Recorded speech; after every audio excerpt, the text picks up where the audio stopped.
The approval mirage.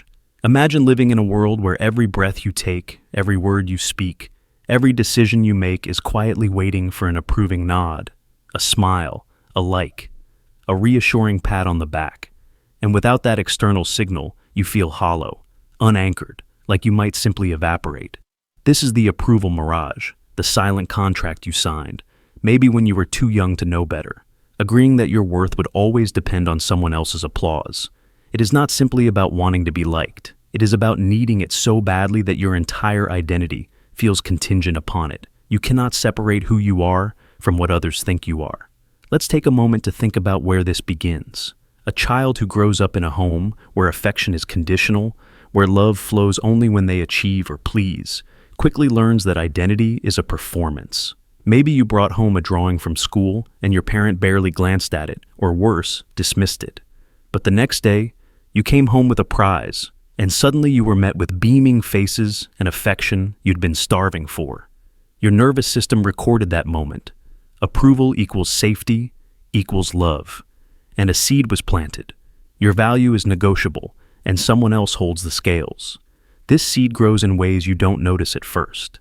As you mature, you find that your inner compass gets duller and duller. Instead of asking, "What do I want?" you learn to ask, "What would make them happy? What will they admire? What will they accept?" It becomes reflexive. The approval mirage pulls you toward every tiny signal, a raised eyebrow, a compliment, a slight frown, and you adjust yourself to match what you think will please them. Over time, you lose the ability to recognize which parts of you were authentic and which were sculpted out of fear. Consider the teenager who starts posting photos on social media. At first, it feels innocent, a way to share life with friends, but very quickly, each like becomes a tiny shot of validation. A post with fewer likes feels like a personal indictment.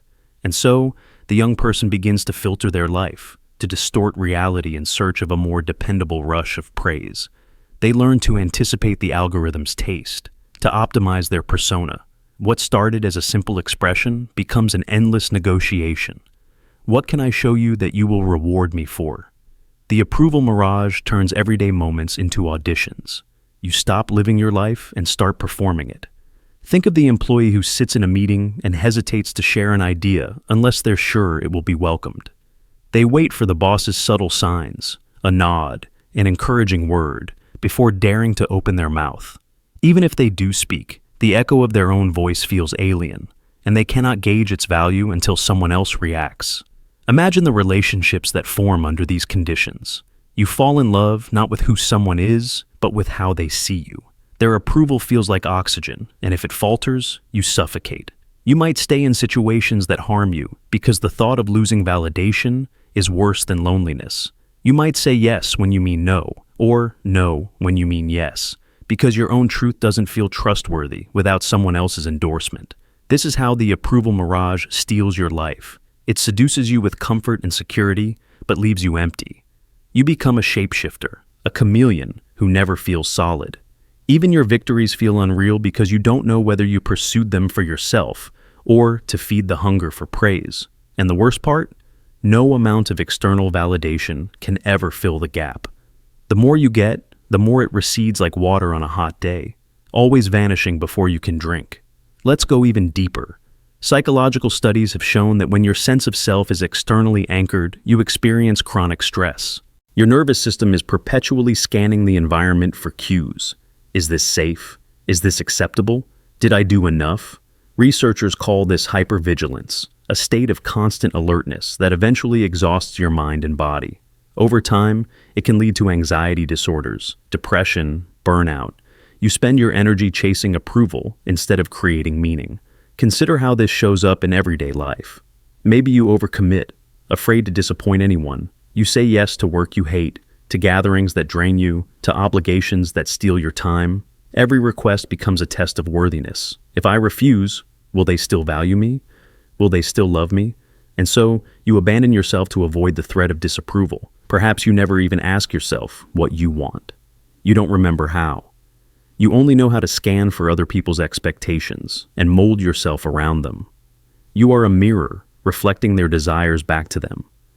This cycle is reinforced by a culture that prizes likes, followers, and constant feedback. We live in an economy of attention, where the most rewarded behavior is the most visible and performative. The approval mirage is embedded in the apps we use, the metrics we measure, the stories we tell. When you begin to untangle yourself from this web, it can feel terrifying. If I am not who others expect me to be, who am I? What will remain when the applause fades? But here's a difficult truth. You will never feel fully at peace until you learn to ground your sense of self internally. It is one of the hardest things a person can do, to look inside and build an identity that does not depend on external validation. This doesn't mean you never care about other people's opinions. It means you stop letting them define your worth. You learn to tolerate the discomfort of being misunderstood. You practice the radical act of self-approval. Imagine for a moment what it would feel like to move through life without compulsively seeking permission to exist. To say, "This is who I am," without waiting for someone to clap. To create, to speak, to love, without performance. To trust your own perception of yourself more than any external verdict. That is what freedom looks like. But freedom often begins as emptiness because you are clearing out years of accumulated adaptations. You are stripping away the camouflage and sitting with the parts of you that were hidden under layers of approval seeking. This work is not glamorous. It is quiet, sometimes lonely. It requires you to look at yourself honestly and ask, when did I first learn that my value was negotiable? Who taught me that I needed to earn love? Why do I still believe them? These questions can feel like salt in a wound, but they are the beginning of liberation. Because when you finally understand that no amount of praise will ever be enough to make you whole, you can begin to look inward. You can learn to give yourself what you have been begging from everyone else. The approval mirage is powerful because it is invisible. You only notice it when you stop to question why you are so afraid to disappoint, why you struggle to say no, why you feel so hollow after every accomplishment. It thrives in the shadows of your unexamined beliefs. But once you see it clearly, you can choose something different. You can learn to sit in the discomfort of disapproval. You can practice trusting your own inner voice. You can build an identity that is resilient, rooted, unshakable. And in that place, the mirage loses its power. You no longer need to perform. You can simply, the familiar cage. Imagine waking up every day in the same room, with the same chipped paint on the walls, the same stale air that smells like old memories and forgotten ambitions. You get up, put on the same clothes, walk the same route, talk to the same people. It feels safe. It feels predictable. And yet, beneath that thin layer of familiarity, there is a slow suffocation taking place, a quiet erasure of who you could have been. This is the familiar cage, a place you don't even realize is a prison, because you have convinced yourself that at least here you know the rules. It starts with small compromises. You stay in a job that drains you because the uncertainty of finding something better feels too terrifying. You keep relationships alive that have long since turned poisonous because leaving would mean facing your own loneliness. You stick to habits that numb you, mindless scrolling, overeating, late nights that leave you exhausted because they provide a temporary comfort, a predictable rhythm. You tell yourself that one day you'll change, that you'll break free when the time is right. But the truth is, every day you stay, the bars of your cage grow thicker. Every time you choose the known misery over the unknown possibility, you reinforce the walls around you. Consider the person who spends years in a relationship that makes them feel small. Maybe it started with love, or at least the illusion of it, but over time, it turned into a cycle of criticism, neglect, or even emotional abuse. They tell themselves, "At least I'm not alone. At least I know what to expect."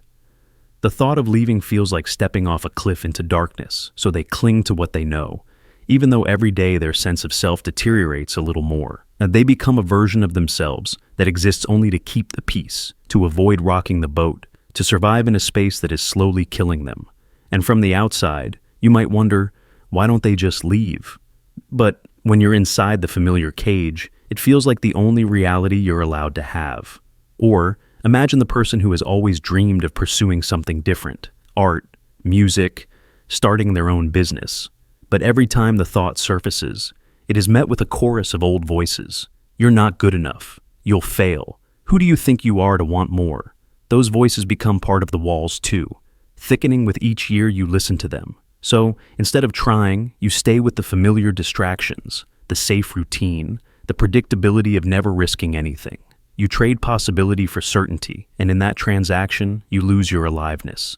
Even the environments we return to again and again can be a cage, the hometown that feels like a security blanket, but also like a place where no one sees you as more than who you were at 15. The social circles where everyone is just as stuck as you are, and any sign that you might outgrow them is met with subtle sabotage or ridicule. The job where your talent is squandered, but at least the paycheck shows up every 2 weeks. You convince yourself you're grateful, that you should be content. But a secret part of you knows that you are just afraid. Afraid of having to redefine yourself without the scaffolding of the familiar. It's not your fault that you ended up here. Human beings are wired to seek safety. Our nervous systems crave certainty because it helps us feel in control. In times of stress or uncertainty, we revert to old habits, even if those habits are destructive. The familiar becomes our refuge, even when it's also our prison. And society reinforces this, telling us that stability is the highest virtue, that comfort should be our priority. But comfort, when it is just avoidance in disguise, is not really comfort at all. It is sedation. I want you to think about the moments when you've caught a glimpse of what lies beyond your cage. Maybe it was a day when you traveled somewhere new and felt a surge of possibility. Maybe it was a conversation with someone who saw you more clearly than you've ever seen yourself. Maybe it was the late night when you admitted, even if only to yourself, that you're tired of pretending you're happy. Those moments are windows. They are cracks in the walls, hints that there is more for you, if only you can find the courage to step into the unknown. The familiar cage doesn't always look like suffering. Sometimes it looks like numbness, like the dull ache of a life that feels flat, predictable, uninspired. You don't hate it enough to leave, but you don't love it enough to thrive. You wake up and feel like you've already lived the day ahead of you 100 times before. And in that monotony, you forget that you were meant to be so much more than a creature of habit. You were meant to grow, to risk, to fail, to discover. You were meant to feel the terror and the exhilaration of not knowing exactly what comes next. Breaking free from this cage doesn't happen all at once. It starts with a question. What am I really afraid of? It continues with a decision. I will no longer trade my potential for the illusion of safety. It grows with every small act of defiance. Every time you set a boundary, take a step in a new direction, or tell the truth about what you want. You will feel the pull to go back. You will feel the panic that comes with stepping into unfamiliar territory. But you will also feel something else, a flicker of aliveness that reminds you why you must keep going. Imagine looking back at your life years from now. What story will you tell yourself about why you stayed? Will you say you were too afraid, that you didn't think you deserved better, that you couldn't imagine who you might be without the walls? Or will you say that one day you woke up and realized the cage was never locked, that you could have left at any time, if only you were willing to risk the unknown? The difference between those two stories is everything. You are not meant to wither in a place that requires you to shrink to fit inside it. You are not meant to be defined by your fears or your habits. You are not meant to repeat the same day over and over until your life runs out. You are meant to evolve, to expand, to create something that only you can create. But none of that is possible until you confront the truth.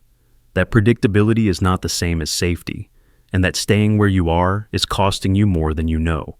So if you feel the walls closing in, if you feel the numbness creeping over your spirit, if you hear the quiet voice that says, there has to be more, listen. That voice is the part of you that remembers who you were before the world convinced you to be small. It is the part of you that refuses to die quietly inside a cage you did not choose. It is the part of you that knows freedom is not a guarantee, but a possibility. And that possibility is worth everything. Today, you can decide to take one step toward that possibility. It doesn't have to be a leap. It can be a small, trembling move in the direction of your own becoming. It can be a conversation you've been avoiding, a commitment to finally tell the truth, a choice to put yourself in an environment where growth is inevitable. The familiar cage will not disappear overnight, but every act of courage will weaken it. Every moment you choose aliveness over certainty will make the walls a little thinner until one day you realize you are already free. Because in the end, the bars were never real. They were only the stories you told yourself to justify staying small, and you are so much bigger than your fear. You always were. Reflection. Reversal. There is a strange, subtle tragedy that unfolds inside many people, often so quietly that they can live for years without realizing it has happened. You become so consumed by the reflections of yourself in the eyes of others that you forget what you look like when no one is watching. This is what I call reflection reversal. Imagine standing in front of 100 mirrors, each one showing a slightly different version of you, each one colored by someone else's opinion, their expectations, their judgments. At first, it feels almost flattering. You feel important, validated, even loved. Every time you move, you check to see which mirror approves. Every time you speak, you scan the reflections to see which ones smile, which ones frown, which ones look away. Gradually, without a single dramatic moment to mark the transition, you stop moving freely. You stop speaking from your own center. Instead, you start performing for the reflections. You try to sculpt yourself into an image that pleases everyone, that provokes admiration and never disappointment. But here is the hidden cost. Every time you adjust yourself to match someone else's idea of who you should be, a piece of your real self quietly erodes. A small, genuine impulse dies.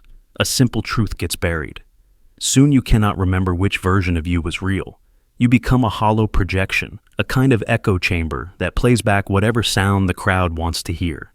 If you have ever been in a relationship where you felt you had to constantly monitor your behavior so the other person would stay happy, if you have ever stayed up at night replaying a conversation, asking yourself whether you sounded clever enough, attractive enough, agreeable enough, then you have tasted the beginnings of reflection reversal.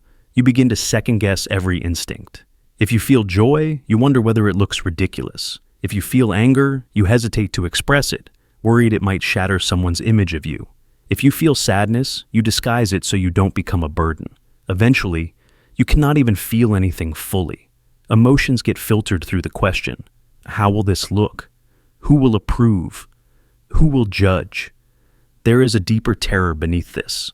When you surrender your authentic self to constant performance, you also lose your ability to experience life directly. Everything becomes mediated by the imaginary audience in your mind.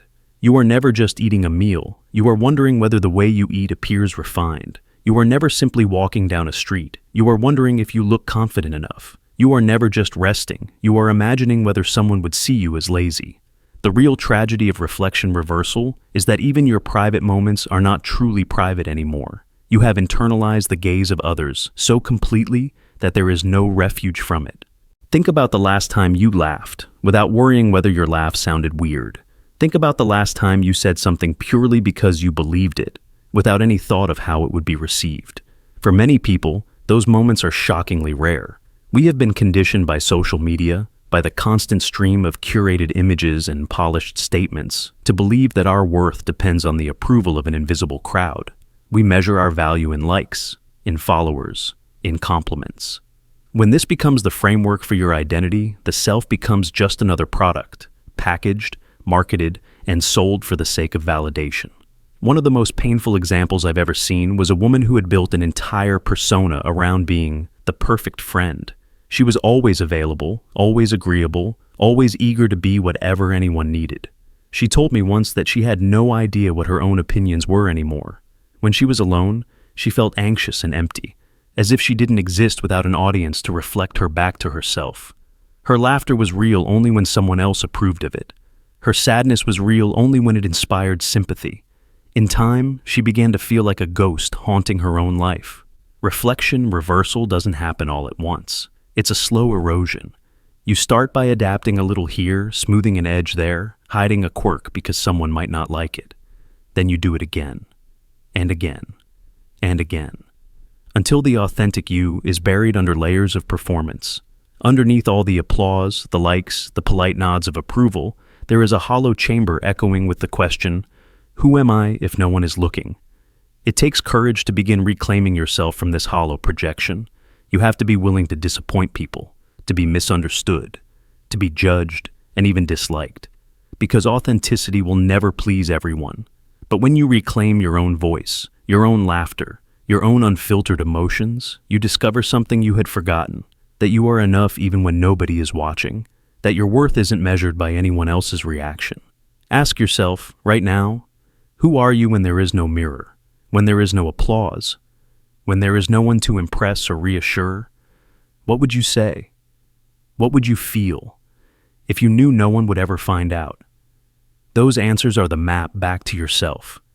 They will feel unfamiliar, maybe even frightening, because you have spent so long ignoring them. But they are real in a way that no projection can ever be. Some people will walk away when you stop performing. Some will prefer the version of you that was easier to digest, easier to admire from a distance. Let them go, because the people who remain, those who love the unpolished, imperfect, genuine you, are the ones who matter. If you are feeling the ache of emptiness right now, if you suspect you have been living inside a reflection for too long, know this. It is never too late to step out of the mirror. It is never too late to turn around and face yourself.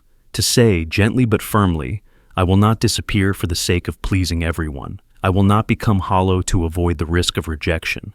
You are not here to be an echo. You are not here to be a projection. You are here to be something far rarer and more beautiful. An unrepeatable, singular self. Even if no one ever sees the full truth of you, it is still worth living.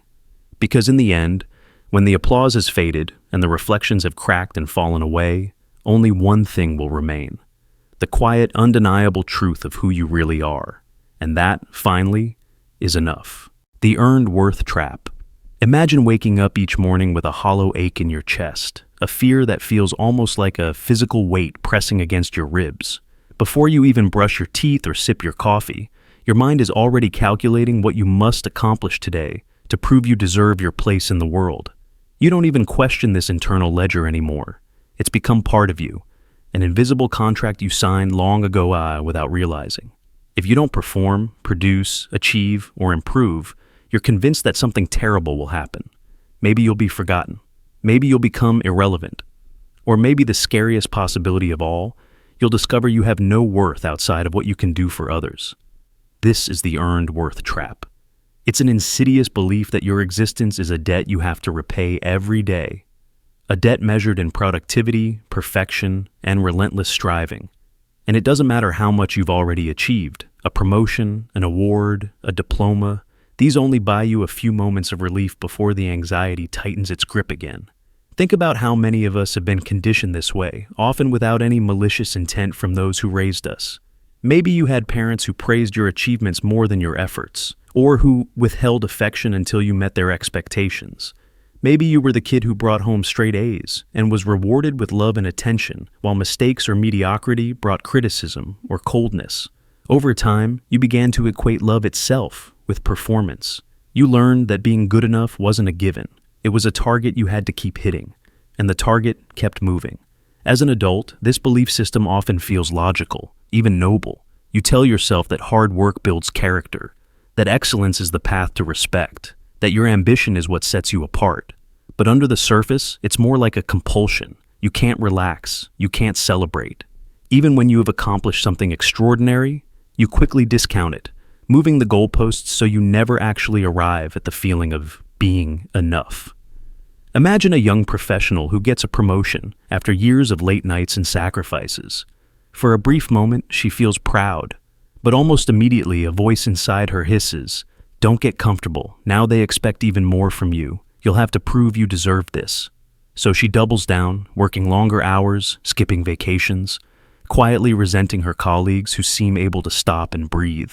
She can't rest because resting feels like inviting disgrace. She can't pause because in the silence, she might have to face the possibility that she is only loved for her output, not for who she is. This same story plays out in so many lives. It hides behind polished resumes, curated social media profiles, and carefully controlled appearances. Some people become perfectionists, obsessed with fixing every tiny flaw before anyone can criticize them.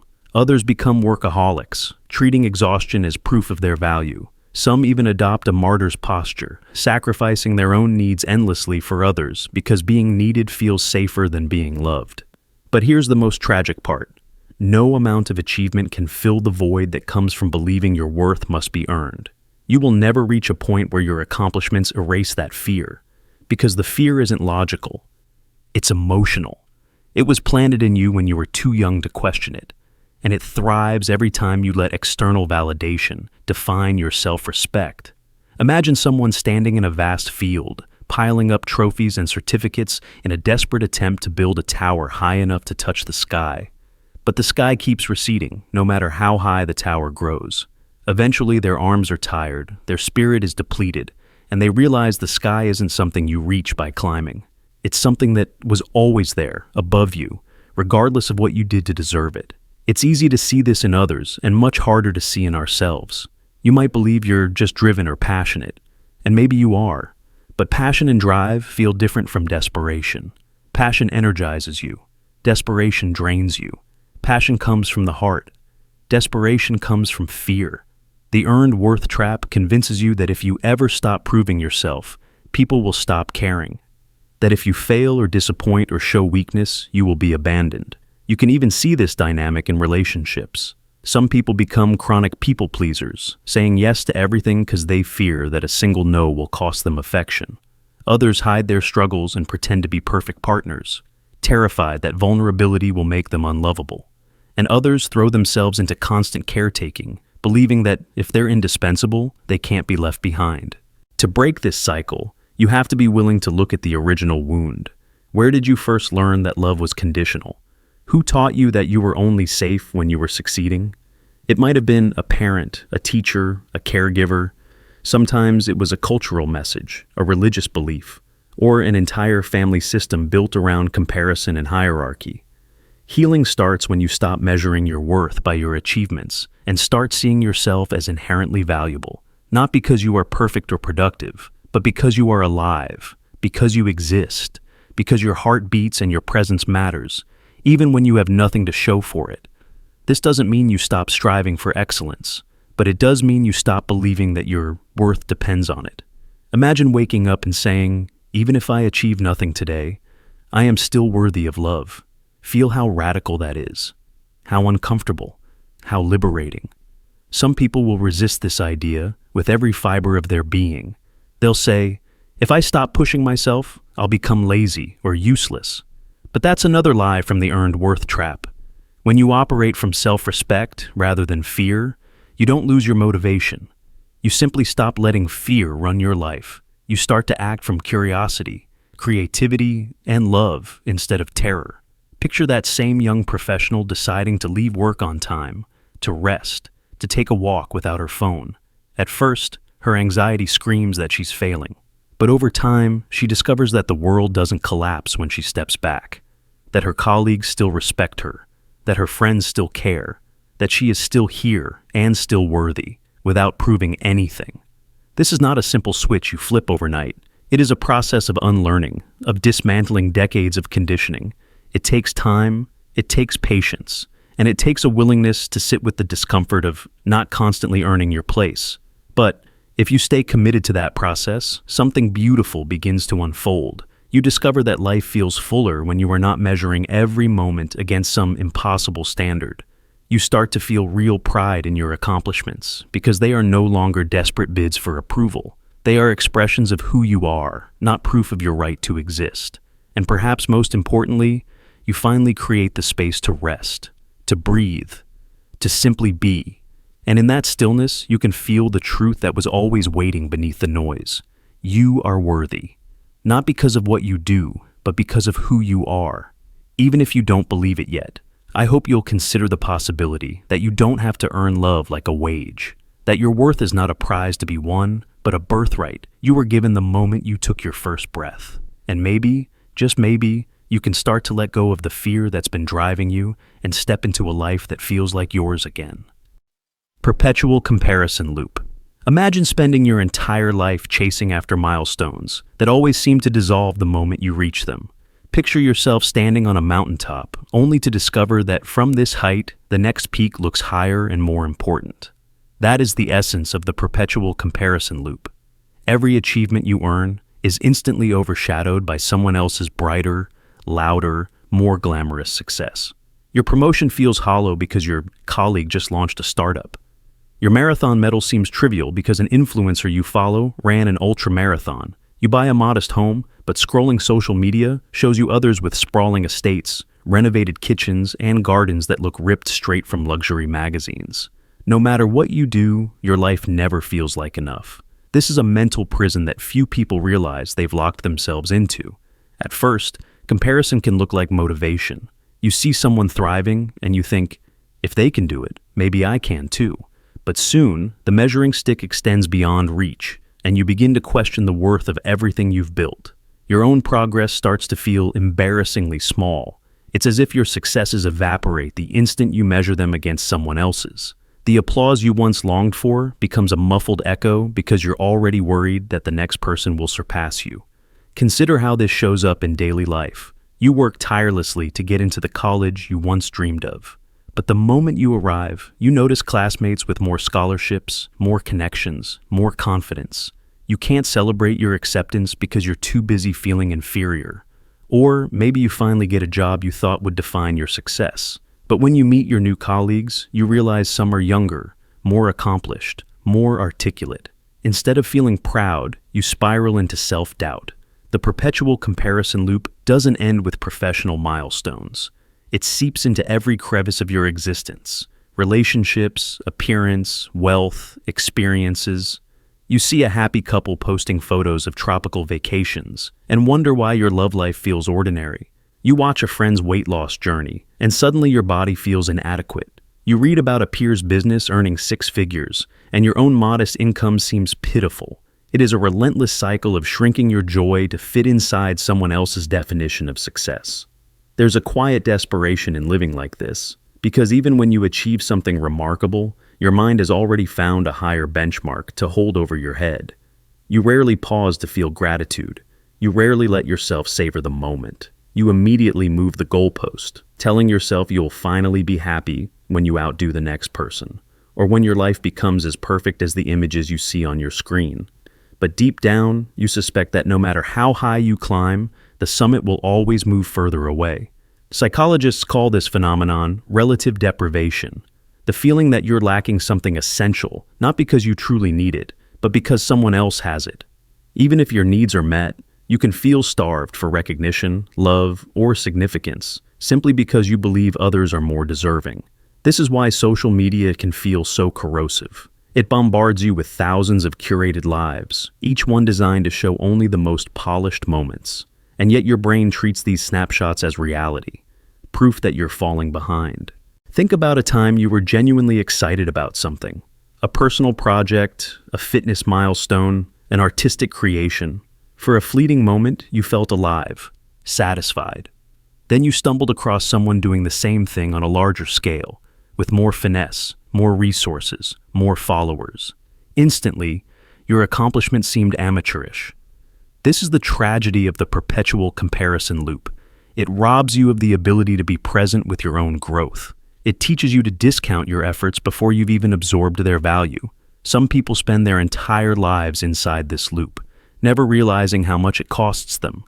They sacrifice peace of mind, authentic relationships, and self-worth in exchange for chasing validation they will never fully possess. Their inner voice becomes a cruel commentator, endlessly pointing out how they fall short. Even their wins become losses, twisted into evidence that they're still not good enough compared to someone else. One of the most dangerous aspects of this mindset is how invisible it can be. You may not even notice it operating in the background. You'll call it ambition. You'll call it striving for excellence. But if you dig deeper, you'll often discover fear of irrelevance, fear of being unremarkable, fear of never being loved or respected unless you outperform everyone around you.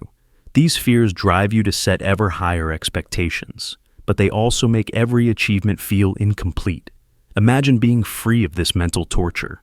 Imagine what it would feel like to celebrate your successes without needing to compare them, to wake up each day anchored in your own values instead of someone else's highlight reel, to know that your worth isn't measured by an endless parade of moving targets. This is not a fantasy. It's a possibility you can work toward. But first, you have to see the loop for what it is, a rigged game you can never win. One practice that helps loosen its grip is learning to appreciate progress without judgment. Think back to who you were 5 years ago. The goals you've reached, the obstacles you've faced, the ways you've matured. These are not trivial. They matter, even if no one claps for you. Another is to be selective about the influences you allow into your mind. If certain accounts or people trigger your insecurities more than they inspire you, it's okay to create distance. This doesn't mean you're weak or jealous. It means you're protecting your mental health. Consider the story of an artist who spent years refining her craft, pouring her soul into each painting. At first, she created for the sheer love of it. But as her audience grew, so did the pressure to outperform other artists. She started measuring her worth by likes and sales. Even her most heartfelt pieces felt like failures if they didn't outperform someone else's.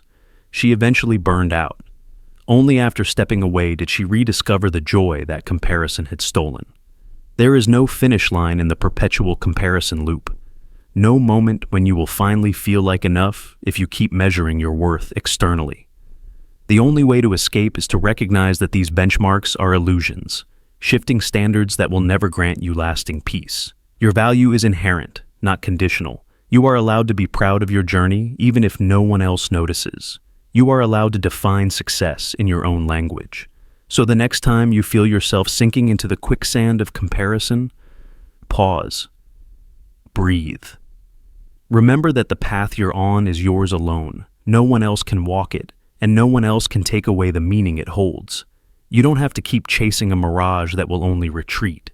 You can choose to step out of the loop, to reclaim the moments of quiet satisfaction that comparison keeps trying to steal. Because the truth is, there will always be another mountain, but you don't have to climb it to prove you matter. You already do. The permission paradox. Imagine standing at the threshold of your own life, your dreams, your deepest longings, your true potential, yet you never cross it. You stand there, frozen, scanning the horizon for some figure to appear, someone with the authority to tell you it's time, someone to give you permission to finally step forward, to validate that you are allowed to live as you truly are. You think, surely one day someone will arrive to confirm that it's safe, that I am worthy, that it's my turn. But days become years, and still, no one comes. This is the permission paradox, the illusion that you must be authorized by an external power before you can fully inhabit your own existence. It is a mirage that keeps you stalled, waiting for a liberation that can only come from within. Consider the child who grows up being constantly directed. Every choice is made for them: what to wear, how to behave, what is acceptable to feel.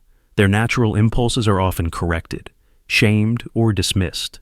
Over time, they internalize the belief that someone else always knows best, that life is a set of rules designed by others, and their role is to comply. When this child becomes an adult, they carry this invisible script. They hesitate to act until someone in authority nods approval. They don't trust their own instincts. Even when no one is watching, they feel watched, scrutinized by an imaginary tribunal that must sign off on every decision. Think about how this shows up in your everyday life. You might have an idea that excites you, a project, a career shift, a creative pursuit, but instead of taking the first step, you stall. You ask everyone around you what they think. You weigh their reactions. You wait for consensus. And even when people are supportive, you still wonder if it's enough, as if you require a ceremonial blessing to begin. You wait for some figure, parent, boss, partner, mentor, to look you in the eye and say, yes, you have the right to do this. But here's the truth no one likes to say out loud. No one is coming to release you. There is no final authority who can hand you the keys to your own life. The permission paradox is not merely about insecurity. It is about power. Power you believe belongs to someone else. Power you surrender out of habit. You learn to postpone your own becoming until you receive confirmation that it is legitimate, that you are legitimate. The irony is that this confirmation never arrives because the only person qualified to grant it is you.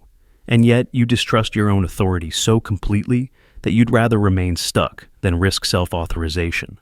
Picture the employee who quietly dreams of starting their own business but can't bring themselves to do it because no manager has ever told them they're capable, or the artist who won't share their work because no critic has endorsed their vision, or the person who stays in a loveless relationship, terrified of the unknown, waiting for a sign that it's permissible to leave. In every case, the external authority is an invention, an inherited belief that someone else knows what is right for you better than you ever could.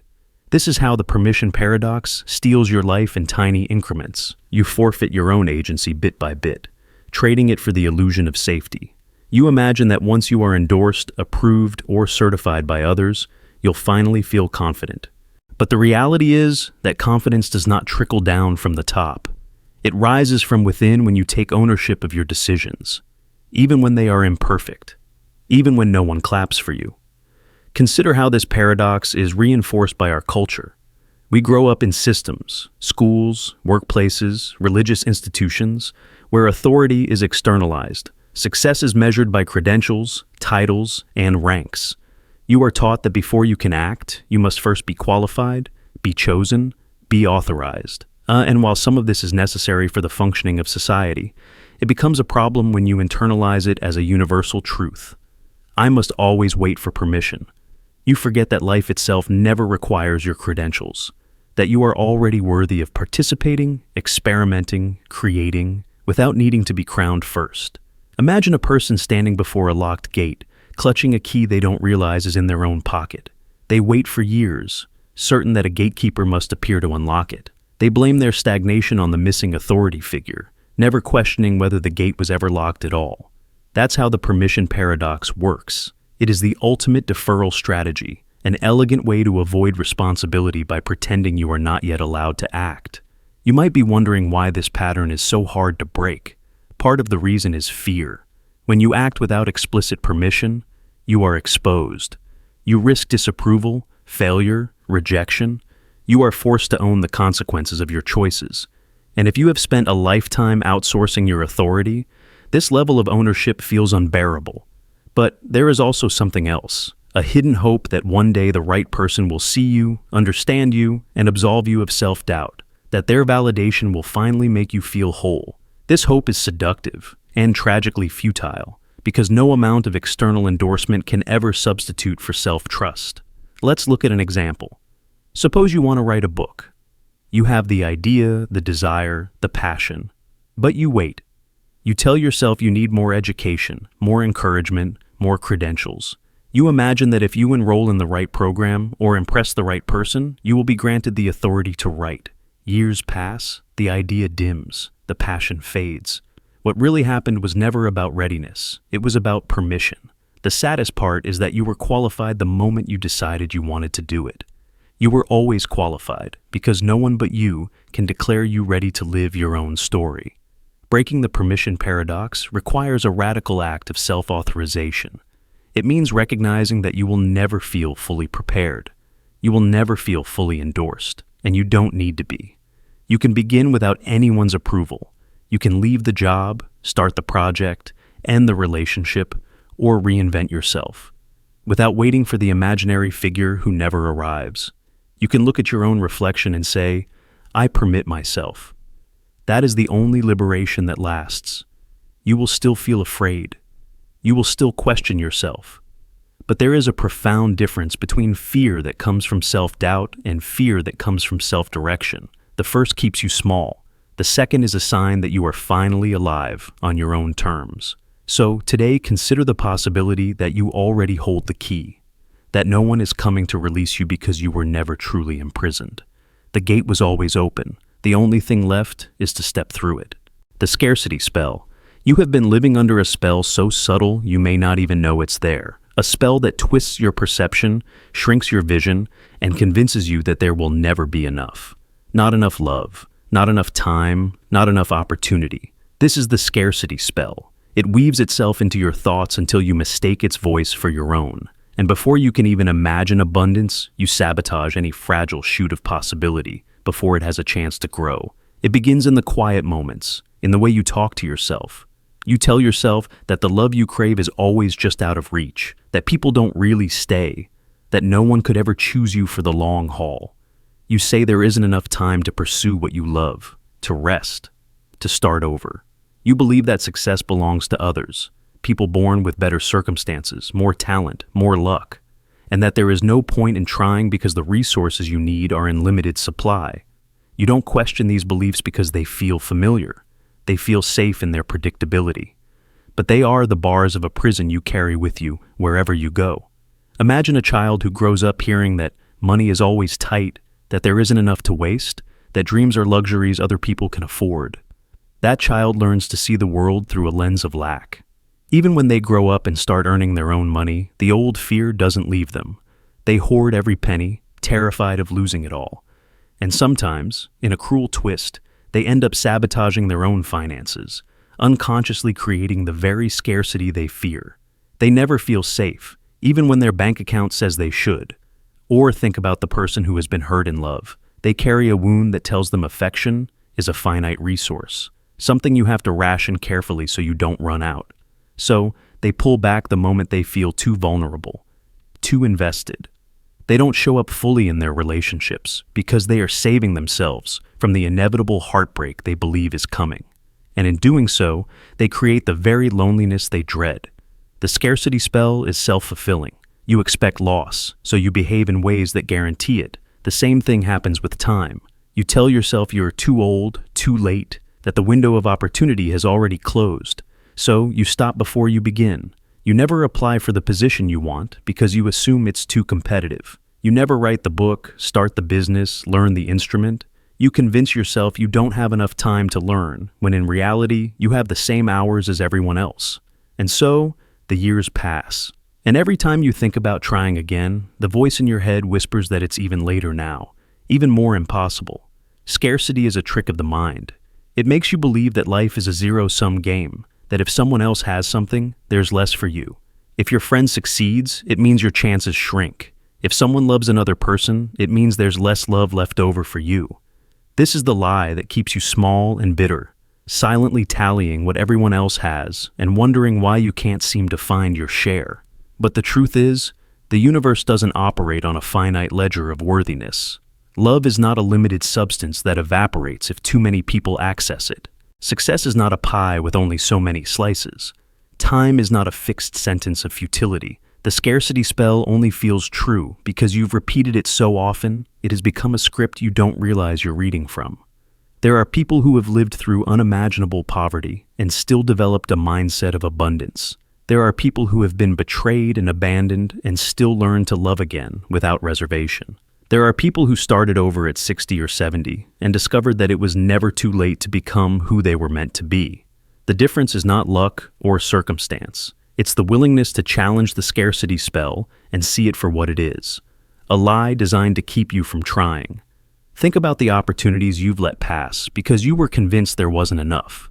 The relationships you pushed away because you believed you had to protect yourself from inevitable disappointment. The skills you never developed because you thought you started too late. The moments you held back your full presence because you were measuring out your energy in teaspoons, afraid to run dry. What if you had been wrong about all of it? What if there was always more available than you imagined? Breaking the scarcity spell doesn't happen overnight. It starts with noticing when it's whispering to you. When you hear yourself say, "There's no point," or "It's too late," or "I don't have enough," pause. Ask yourself, who taught me that? When did I decide it was true? Often you'll realize you inherited these beliefs from people who were stuck in their own scarcity, people who passed down their fear as though it were wisdom. But you don't have to keep carrying it. You can begin to practice a different story. You can look for evidence of abundance, even in small things. The way a plant grows back when you thought it was dead. The way love returns, sometimes from unexpected places. The way opportunities appear when you are brave enough to look for them. Scarcity will always be the easier story to tell. It requires no risk, no vulnerability, no faith. But abundance is the story that will set you free. Imagine how your life would feel if you trusted there was enough. Enough love that you didn't have to ration your heart. Enough time that you could start today without shame. Enough success that you could celebrate others without feeling diminished. Enough possibility that you didn't have to sabotage yourself just to prove your fears were justified. When you break the scarcity spell, you begin to show up differently. You start projects without knowing exactly how they'll work out. You invest in relationships without guarantees. You trust your ideas enough to share them, even if you're not sure how they'll be received. You stop waiting for permission to feel worthy of trying. You become someone who expands the world simply by refusing to believe it's small. If you're listening to this and feeling that familiar pang of regret, thinking about all the times you shrank yourself because you were afraid, let yourself grieve those lost chances. But then remember this. The fact that you can see it now means you are already waking up. Awareness is the first crack in the spell. The next step is action, however small. The next time you hear that voice telling you there isn't enough, choose to do the thing anyway. Reach out, start, risk. Because abundance isn't a destination you arrive at once you've earned it. It's a way of seeing. A way of relating to the world as something generous rather than stingy. And the more you practice that way of seeing, the more evidence you will find that it was always closer than you thought. You were never too late. You were never too broken. You were never too unworthy. You were only convinced you were. That is the scarcity spell. But spells can be broken, and the moment you decide to believe in something bigger than your fear is the moment you start to reclaim the life that was always waiting for you on the other side of not enough. The displaced self. There is a subtle kind of exile that can happen while you stay exactly where you are. You don't have to leave your country, your town, or even your family to find yourself living as a stranger in your own life. Sometimes, all it takes is a quiet decision, repeated over and over, to set aside your own dreams so you can fulfill what others expect. To abandon what you love because someone else believes you should want something different. And this is the story of the displaced self, the moment when you stop belonging to your own life. You might recognize the feeling without ever having named it. You wake up in a home you chose because it made someone else proud. You go to a job you picked because it sounded impressive, not because it made your heart feel alive. You spend your evenings with people who drain you because you were taught it's better to be polite than to be honest. And over time, your life starts to feel like a carefully decorated room that you're not allowed to touch. A place that looks respectable from the outside, but feels cold when you close the door behind you. Imagine for a moment a child who loves to draw, who feels alive when a pencil touches the paper, but her parents tell her that art is a waste of time, that it's better to pursue something practical, something that will make money and prove her worth. So, she learns to nod and smile when people ask about her plans. She learns to say the words that earn approval: doctor, engineer, lawyer. She repeats them until even her own imagination goes silent. By the time she is old enough to choose her path, the one she was born to follow feels impossibly distant. She has exiled her own dreams so completely that she can no longer remember how it felt to believe in them. This displacement doesn't always look tragic. On the surface, it can look like success, like discipline, like maturity. But beneath the polished surface is an emptiness that grows with every year, because no amount of money, praise, or security can fill the space where your real desires were buried. You can pretend it doesn't matter. You can tell yourself it's childish to want anything more. You can recite the reasons why you should be grateful. But the ache remains. I've known people who were so disconnected from their authentic selves that they described feeling like actors in their own story. They woke up each day, put on the costume, spoke the lines, and waited for the day to end. They told themselves that eventually it would start to feel real. That maybe, with enough time, they would grow into the life they built. But deep down, a quiet voice kept whispering that it was all wrong, that they were living in exile from the only life that would ever feel like home. One of the cruelest tricks of the displaced self is that it rarely collapses in a single dramatic moment. Instead, it drifts along year after year, sustained by the hope that tomorrow things will be different. That maybe someday you will have earned the right to return to your real desires. But time doesn't stop for you to figure it out. Years pass. Opportunities fade. The voice inside you grows fainter until you can barely hear it at all. If you've ever felt an inexplicable sadness in the middle of an ordinary day, if you've ever looked around at your own life and felt like you were visiting someone else's house, this is the grief of displacement. It's the mourning for all the unlived possibilities. The person you could have been if you had trusted your own instincts, instead of outsourcing your decisions to everyone else. Some people will tell you that this is just the price of adulthood, that we all have to compromise, to sacrifice, to be realistic. And it's true that no one gets everything they want. But there is a vast difference between making sacrifices for a purpose you believe in and abandoning yourself entirely. One is a necessary part of growth. The other is a quiet kind of self-betrayal. There is no easy way back from this place. Reclaiming yourself means revisiting all the choices you made out of fear or obligation. It means asking questions that might terrify you. What do I actually want? Who am I if I stop performing? What if the life I built is not the one I want to keep?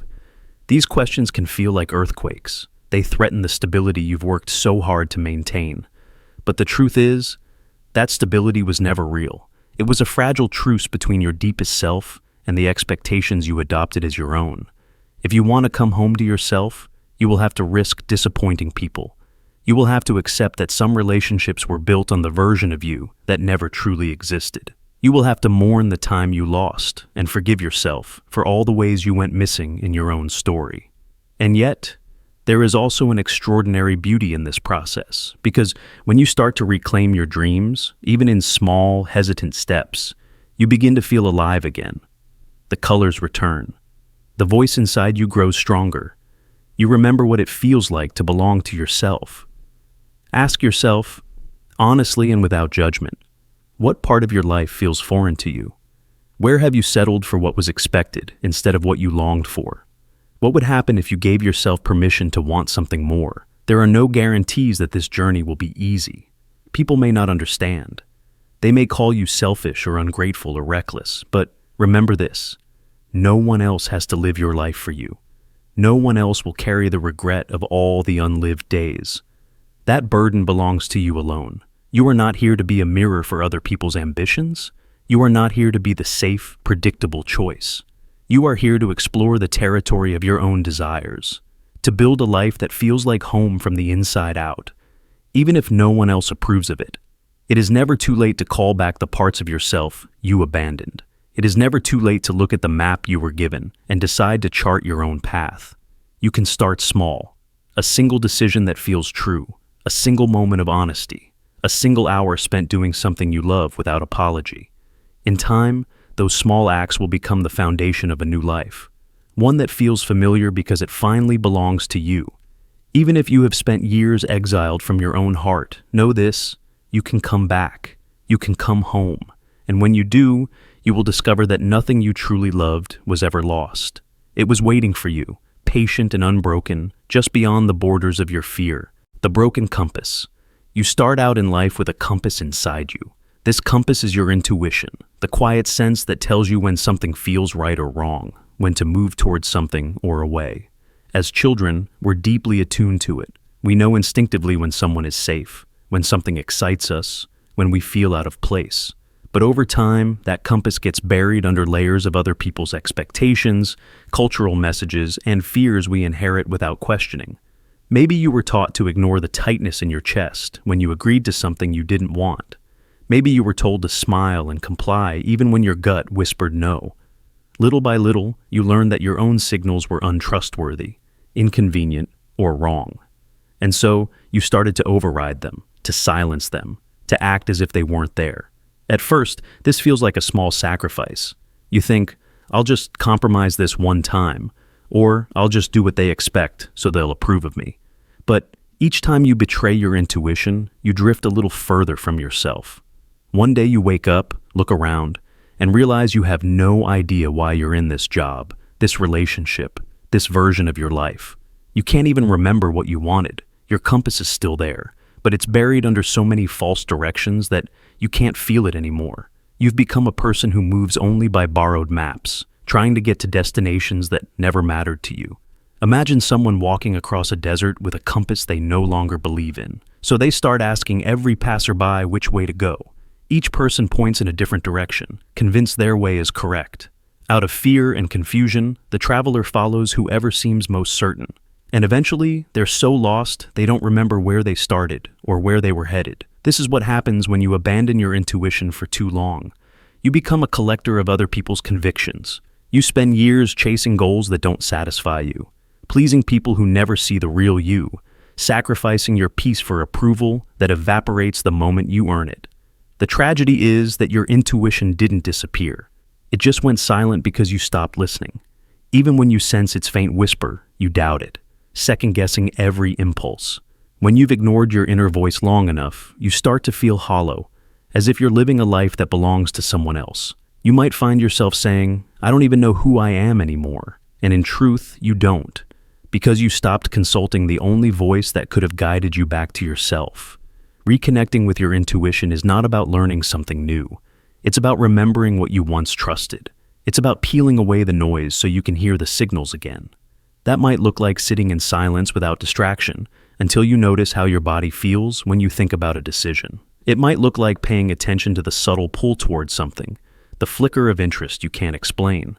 It might mean allowing yourself to feel fear and still choose the path that resonates with you. The process is uncomfortable because intuition often tells you inconvenient truths. It might tell you that your job drains your spirit, that your relationship is built on pretense, that your carefully constructed persona is a shield you no longer need. When you start honoring your intuition, you will disappoint some people, you will confuse others, but you will finally start to feel real again. Imagine standing at a crossroads and feeling a deep certainty about which way to go, even if no one else understands. That is your compass coming back to life, and it will keep guiding you home if you let it. The story prison. Imagine that you are holding a storybook, the pages worn thin from years of being read aloud in your mind. Every time something happens, you flip to the same chapter, the one that tells you who you are and what you deserve. You cling to this story like it's a lifeline, because it's familiar, predictable, safe. But over time, this narrative becomes a prison cell. Its bars forged from every memory you have replayed until it became the only truth you trust. You tell yourself you are the shy one, the failure, the person who always messes things up, the one who never gets chosen. Even when life offers you evidence to the contrary, a new opportunity, a kind word, a glimpse of your potential, you dismiss it as a fluke, an exception, nothing real. Consider how often you've done this without realizing it. You hear praise for your work, but instead of letting it sink in, you silently argue with it. You think, if they only knew the real me, they'd see I'm an imposter. Or maybe you decide you're too broken to love. So when someone shows genuine care, you look for proof they'll leave you eventually. You sabotage closeness because your story insists you're unworthy. This prison is not built overnight. It starts in childhood, when you absorbed the beliefs of the adults around you. If you were criticized, ignored, or compared unfavorably, you learn to see yourself through that distorted lens. Perhaps a teacher called you lazy, or a parent said you'd never amount to anything, or classmates mocked you for being different. Those early judgments became the ink in your story. Even if you've outgrown those circumstances, the script still runs. Imagine living each day bound to that script. You turn down opportunities because they don't fit the role you've assigned yourself. You stay in toxic relationships because your story says you deserve no better. You stop trying because failure feels inevitable. It is heartbreaking how many people remain locked in these narratives, mistaking them for identity. Even more tragic is how fiercely we defend these stories. When someone offers a different perspective, we reject it. When we achieve something that contradicts our self-image, we minimize it. We prefer the certainty of limitation over the risk of rewriting who we are. The story prison is comfortable precisely because it doesn't ask us to change. But what if you could set the book down? What if you could look at your life as a collection of moments instead of a fixed identity? You might discover that you are not defined by your worst chapters. You are not trapped by old labels. You are a dynamic being capable of growth, capable of surprising yourself. Consider the example of someone who spent years believing she was unlovable because her first relationship ended badly. She carried that story like a curse, replaying every cruel word he said until she believed no one would ever see her worth. For years, she kept people at arm's length, certain that closeness would only bring more pain. But one day, she met someone patient enough to wait outside her walls. This new person didn't buy into her narrative. Slowly, she began to question the story she had clung to. She learned to see herself not as damaged, but as human, deserving of love. That transformation began the moment she stopped treating the old story as absolute truth. It is never too late to do the same. The first step is simply noticing when your mind reaches for the familiar script. The moment you hear yourself thinking, "I always fail," or "I am not good enough," pause. Ask yourself, is this a fact, or is it a story I keep telling? What evidence might show the opposite? Whose voice am I really hearing? Your past is real, but it is not the sole author of your future. The story you repeat can shape your life, but it doesn't have to define it. You can learn to become the editor, revising the parts that no longer serve you. This process is not easy. It means feeling the discomfort of uncertainty. It means acknowledging that your identity is more fluid than you believed. But in that space, you gain freedom. You become available to new experiences, new relationships, and new versions of yourself. The story prison loses power when you remember you are the storyteller. Every day is a blank page waiting for you to decide what comes next. You can stay inside the old narrative, or you can risk writing something new, something truer to who you are becoming. The mask addiction. Imagine spending your entire life wearing a series of masks, each one carefully designed to meet the expectations of the person standing in front of you. You slip from one role to the next, so seamlessly that after a while, you forget there was ever a real face beneath all the disguises. You learn to become what others need: the agreeable colleague, the dutiful child, the entertaining friend, the perfect partner. You never pause to ask yourself who you are without the costume, because underneath it all lurks a fear so deep it feels like a threat to your survival. If they ever saw your true face, they would turn away. This is the mask addiction, a compulsion to shapeshift into endless versions of yourself, convinced that authenticity is too risky to bear. It starts innocently enough. Maybe as a child you sensed that certain emotions were not welcome. When you were sad, you were told to cheer up. When you were angry, you were scolded for being disrespectful. When you were excited, you were warned not to get your hopes up. So, you learned to read the room, to monitor every flicker of disapproval on your caregivers' faces. You discovered that being accepted meant adjusting yourself to fit their moods and expectations. Over time, this vigilance became a habit. You stopped asking, "What do I feel?" Instead, you asked, "What will keep me safe? What will make them happy?" As you grew older, the mask collection expanded. You added new ones to suit teachers, peers, bosses, romantic partners. Each time you encountered a new relationship, you instinctively scanned for clues. Who do I need to become for you to love me? What parts of myself do I need to hide? What stories should I tell to be accepted? At first, this skill felt like a superpower. You could blend in anywhere. You could win approval effortlessly.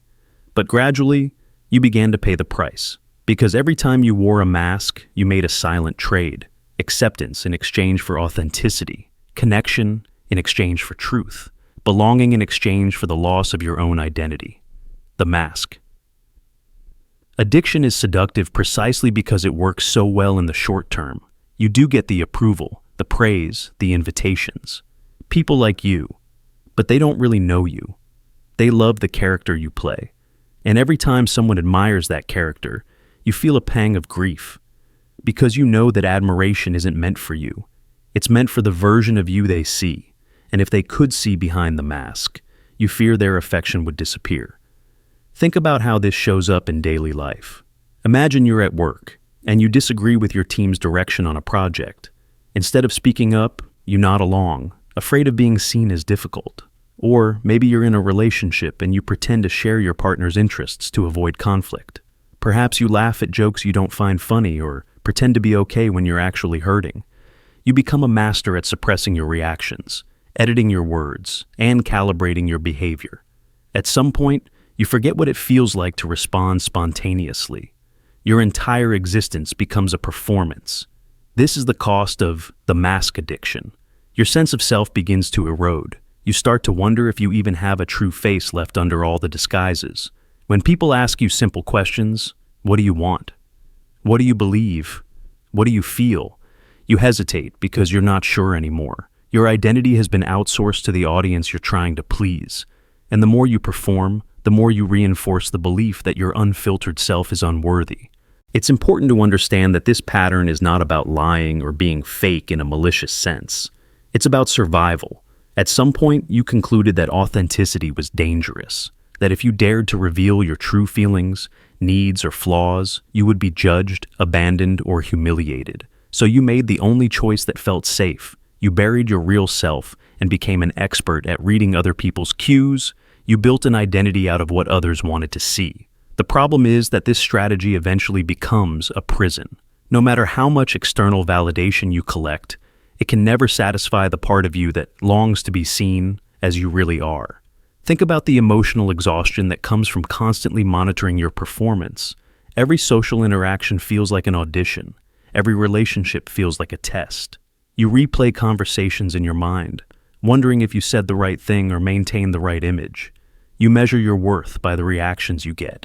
And even when you succeed, when everyone applauds your carefully constructed persona, you feel a hollow ache, because deep down, you know you're alone behind the mask. This loneliness is one of the most painful aspects of the mask addiction. You can be surrounded by people who claim to love you and still feel completely isolated. Because they don't know the real you, you can never fully trust their affection. You wonder, would they still love me if they saw the parts I hide? If I stopped performing, would I still belong? These questions haunt you, making it even harder to remove the mask. The addiction deepens. The more you fear rejection, the more you conceal.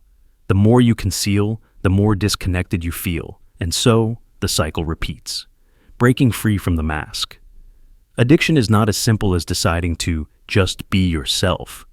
It requires something much harder, the courage to risk rejection, the willingness to tolerate the discomfort of being misunderstood, the commitment to honor your own truth even when it is inconvenient or unwelcome. This is not an overnight transformation.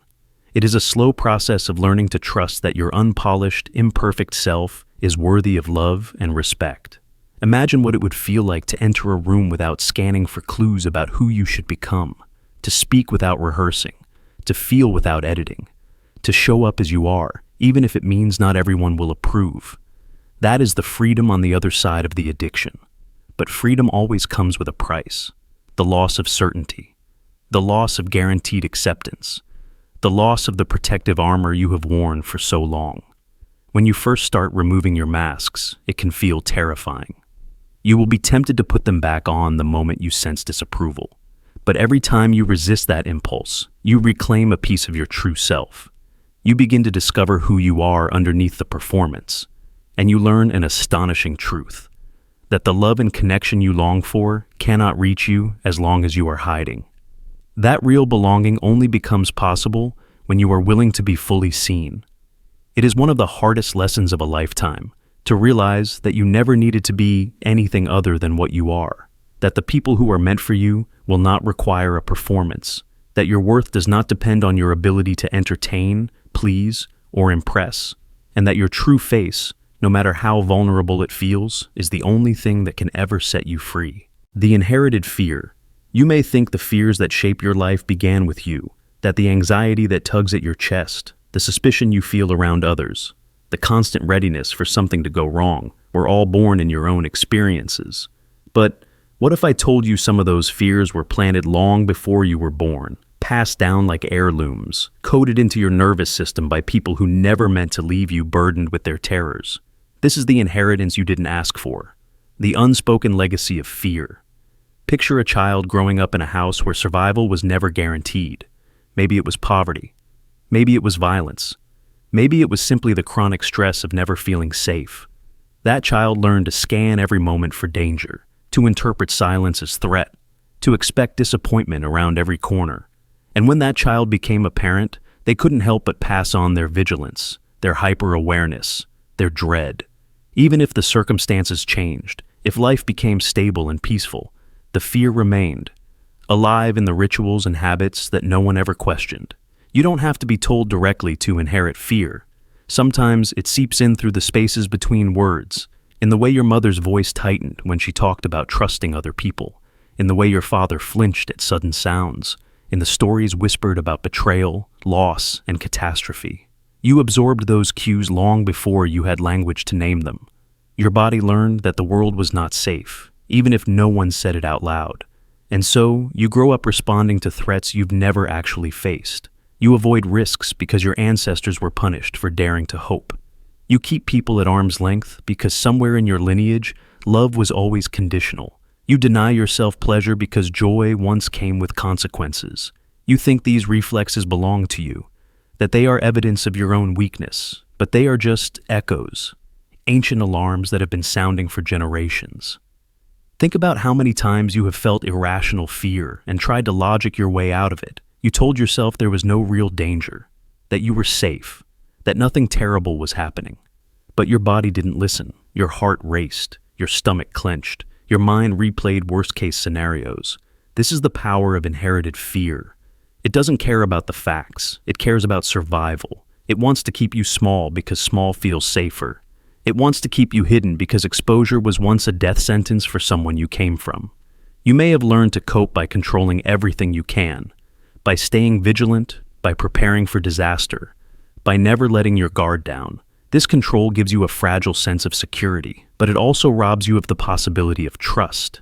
It keeps you in a cage whose bars are invisible, built out of memories that were never yours to begin with. Inherited fear shows up in relationships. Maybe you sabotage closeness because intimacy feels like surrender. Or you stay in situations that hurt you because you were taught that suffering is the price of connection. Maybe you never let yourself be fully seen because you carry the shame of ancestors who were punished for standing out. You replay these patterns again and again, hoping that this time you will feel safe. But safety never comes from repeating the past.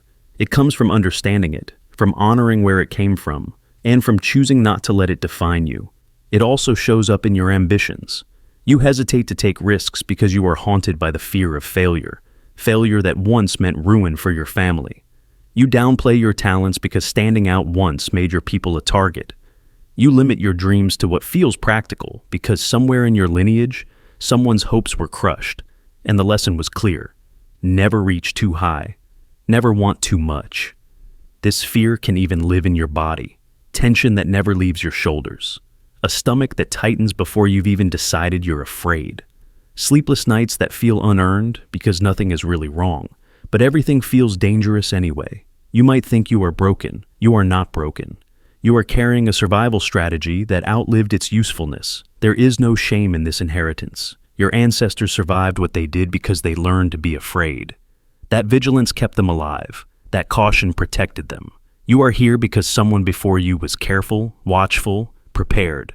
The problem is that you are living in a different world now, but your nervous system doesn't know the difference. It still prepares for threats that no longer exist. It still sounds alarms that belong to stories you never lived. Imagine what might happen if you could separate their fears from your own life. If you could say, I see you, I honor where you came from, but I do not have to keep carrying you. Imagine the space you would reclaim, the courage you could grow, the softness you could allow yourself to feel. It won't be easy. The fear will not leave without a fight. It will tell you that you are being reckless, that you are putting yourself in danger, that something terrible will happen if you stop obeying its rules. That is just the old story, trying to stay alive. You do not have to believe it. You can begin by noticing when the fear rises up. Instead of reacting, pause. Ask yourself, is this mine? Or is this an echo? You can trace it back, gently, without judgment. You can see where it began, who it belonged to, how it kept them alive. And then you can decide if you still need it. You can practice new ways of being in the world. You can let yourself trust, even when your heart pounds. You can let yourself rest, even when your mind insists you have to stay alert. You can let yourself hope, even if hope was once dangerous. Every time you do, you weaken the spell. Every time you choose presence over fear, you honor your ancestors not by repeating their pain, but by healing it. This is how the cycle ends. Not with blame, not with shame, but with compassion. With the quiet, steady courage to live differently. To become the ancestor who passes down something new. A legacy of trust, of openness, of freedom. You are not destined to repeat what was given to you. You are allowed to rewrite the story. You are allowed to become someone who meets life with curiosity instead of dread. Someone who takes up space without apology. Someone who knows that fear can be respected, but does not have to be obeyed. The inherited fear may never disappear completely, but it does not have to control you. You can carry it with gentleness without letting it steer your choices. You can thank it for its service and then set it down.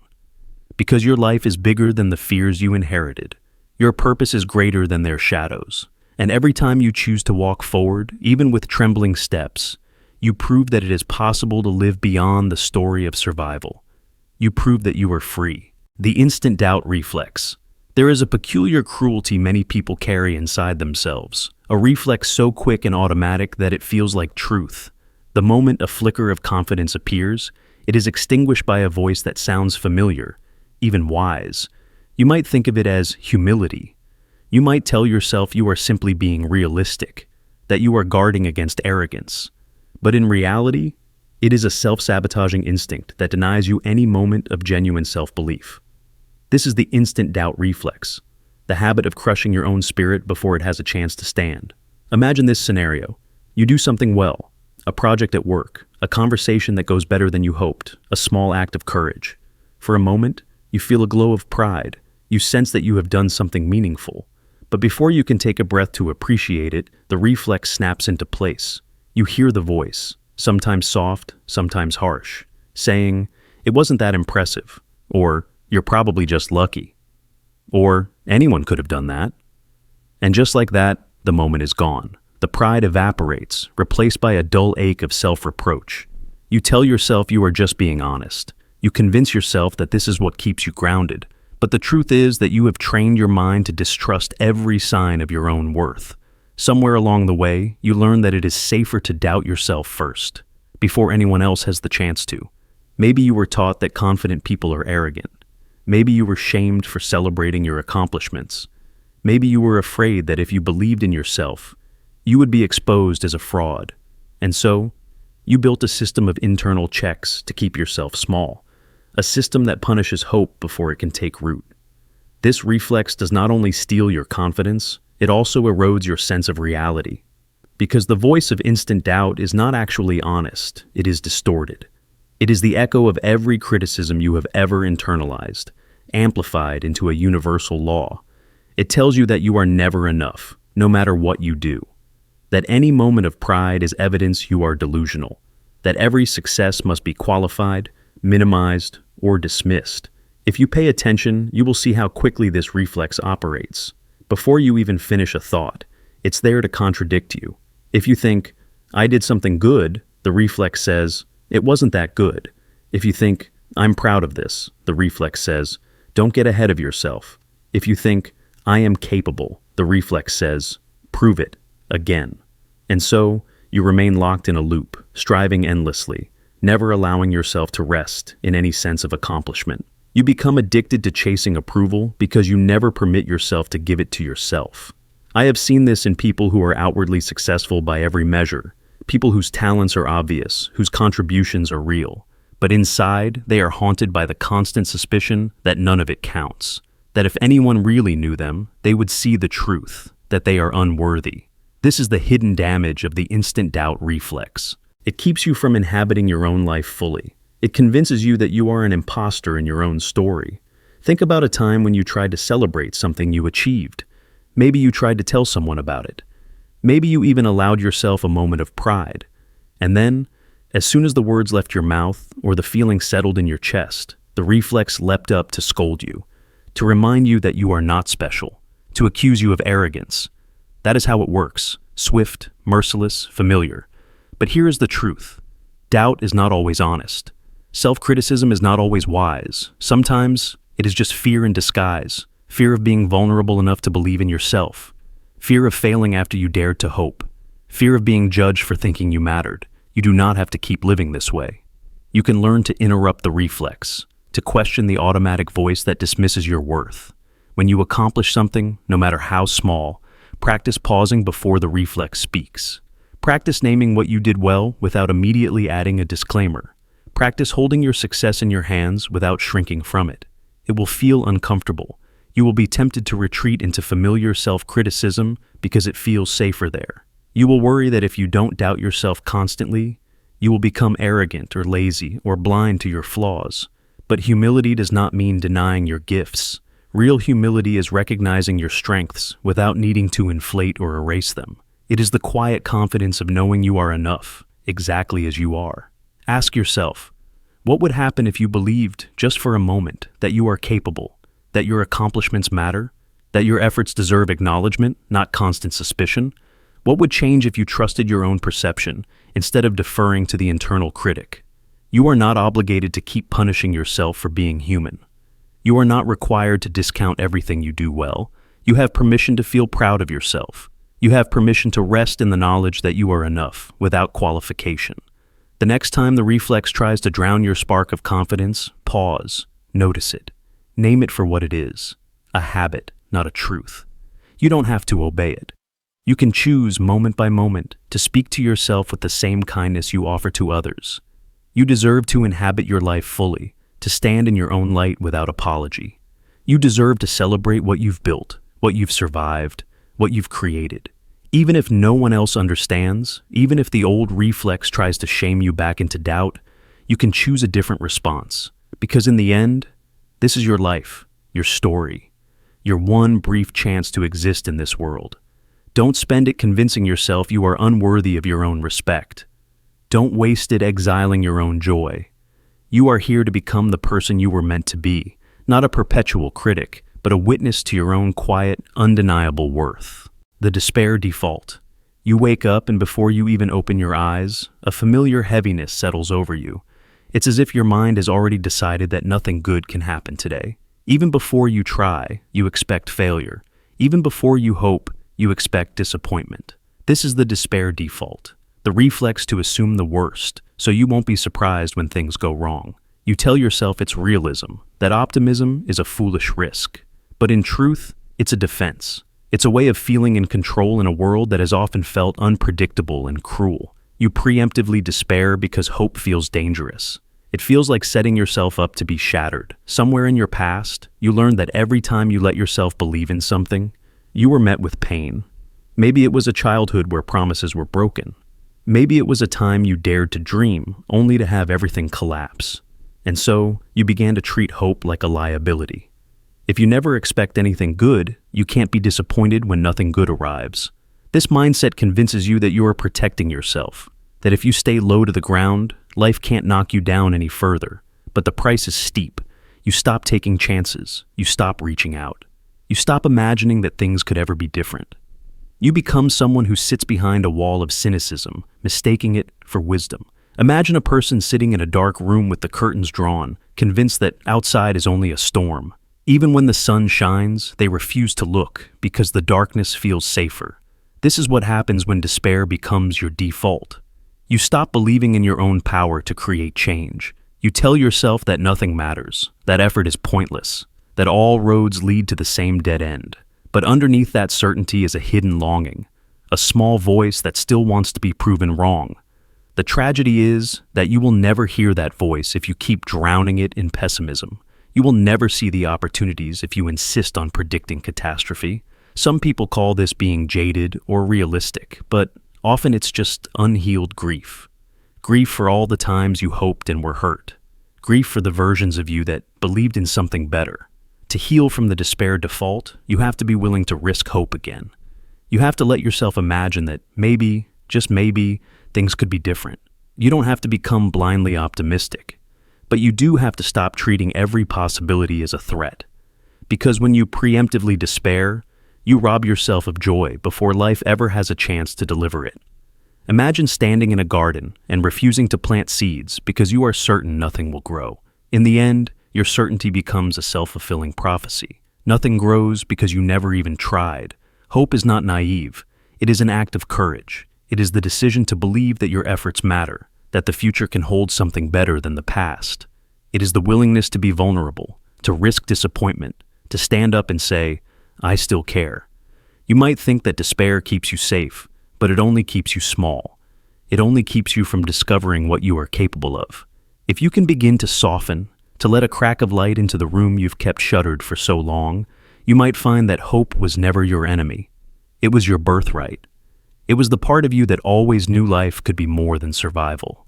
You don't have to abandon caution, but you do have to stop surrendering to hopelessness before the day has even begun. Because the truth is, despair is not the most honest response to life. It is simply the most familiar, and you are allowed to choose something different. The control illusion. Imagine waking up every morning already bracing yourself for the day's uncertainties.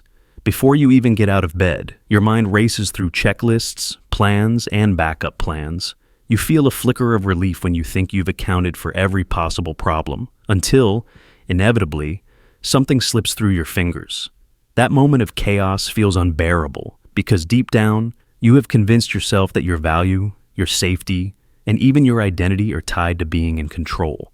This is the control illusion, a desperate attempt to manage every detail to conceal how powerless you actually feel inside. On the surface, micromanaging seems responsible, even admirable. You look like the one who cares the most.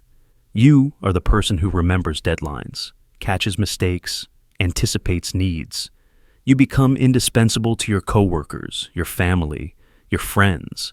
People rely on you because you rarely let anything fall through the cracks. But the hidden cost is enormous, because no matter how tirelessly you organize, there is always something you cannot predict or manage. Consider how this plays out in relationships. You might insist that your partner load the dishwasher in exactly the right way, or that your children follow a rigid routine. If they deviate even slightly, you feel a surge of irritation or even panic. It feels personal, like a threat to your sense of order. Underneath that reaction is often fear that without these rules, your life will unravel. In professional settings, you might be the boss who hovers over every project, rewriting emails your team has already drafted, redoing work late at night to ensure it's perfect. While you might justify this as dedication, it is often a manifestation of anxiety. You cannot trust that others will meet your standards, so you overcompensate. The irony is that your efforts to maintain control frequently erode the very stability you crave. Your colleagues feel disempowered and resentful. Your relationships become tense. You feel alone in your efforts, convinced that no one else is capable. The control illusion is a clever disguise for vulnerability. It tells you that if you can just anticipate every scenario, you'll never feel hurt, disappointed, or exposed again. But this belief is a lie. No amount of planning can insulate you from life's uncertainty. The harder you try to suppress unpredictability, the more it grows in the shadows. Think of someone who spends hours preparing for every conversation, rehearsing exactly what to say. They replay past interactions, analyzing what went wrong and how they could have controlled the outcome. They believe that by being vigilant, they can prevent rejection. But this constant hypervigilance doesn't lead to closeness or safety. It creates distance because authenticity requires surrendering some control. There is a moment, often quiet and private, when you realize how exhausted you are. You see that your quest to manage everything has left you isolated, brittle, and overwhelmed. You notice that despite all your efforts, the world remains stubbornly unmanageable. The dishwasher still gets loaded the wrong way. Projects still fall behind schedule. People still disappoint you. And in that moment, you might feel a small, hollow ache that asks, "What am I really afraid of?" For many, the fear at the heart of the control illusion is the terror of inadequacy. If you relax your grip, you fear you will be revealed as incompetent, unworthy, or incapable of love. If you stop micromanaging, maybe no one will care enough to step in. So you keep tightening your hold, believing that your vigilance is the only thing keeping everything from falling apart. But the truth is that control is not the same as safety. You can try to orchestrate every moment, but you cannot stop life from happening. The people you love will sometimes leave. The projects you obsess over will sometimes fail. The plans you build will sometimes collapse overnight. When you accept this, you may finally feel a strange, unexpected relief. Imagine letting go. Just a little. Imagine trusting that others can meet you halfway, that mistakes are survivable, that you are not defined by the outcomes you try to force. You might discover that the world does not end when you stop micromanaging it. You might even find more space for connection, creativity, and rest. Consider the example of a woman who spent years believing she had to keep her family running perfectly. She micromanaged her spouse's schedule, her children's activities, even how her friends interacted with her. She believed that if she relaxed her vigilance, everything would descend into chaos. But eventually, her anxiety reached a breaking point. She became so overwhelmed that she could no longer function. In her collapse, she finally let others step in. And to her surprise, they didn't fail her. They adapted. They showed up. They grew more capable because she allowed them to. This does not mean surrendering all responsibility. It means recognizing the difference between caring and controlling, between guiding and dictating, between healthy preparation and compulsive micromanagement. You can still plan, still set intentions, still offer support, but you no longer have to believe that your worth depends on controlling everything. The control illusion is a trap disguised as security. It keeps you small, tense, and disconnected. To step beyond it requires courage, the courage to trust that you can handle disappointment, that others are capable, and that life is bigger and wilder than your plans. Every time you catch yourself tightening your grip, ask, what am I afraid will happen if I let this go? What would it feel like to trust that even if things don't go perfectly, I am still enough? Because the truth is, you are. You, the soft sabotage. Imagine standing at the edge of everything you want, your purpose, your deepest desires, the life you keep picturing in secret, and telling yourself, I'll start tomorrow. Not because you lack talent or vision or the will to succeed, but because you believe you're just one step away from finally feeling ready. You whisper promises that sound comforting. Just a little more time, a little more preparation, a little more clarity, and so you wait. Days pass, then months, then years. This is the soft sabotage, a quiet, gentle postponement of your life. A delay so subtle it feels almost harmless, even responsible, until you wake up one day and realize you've spent decades standing in the same place.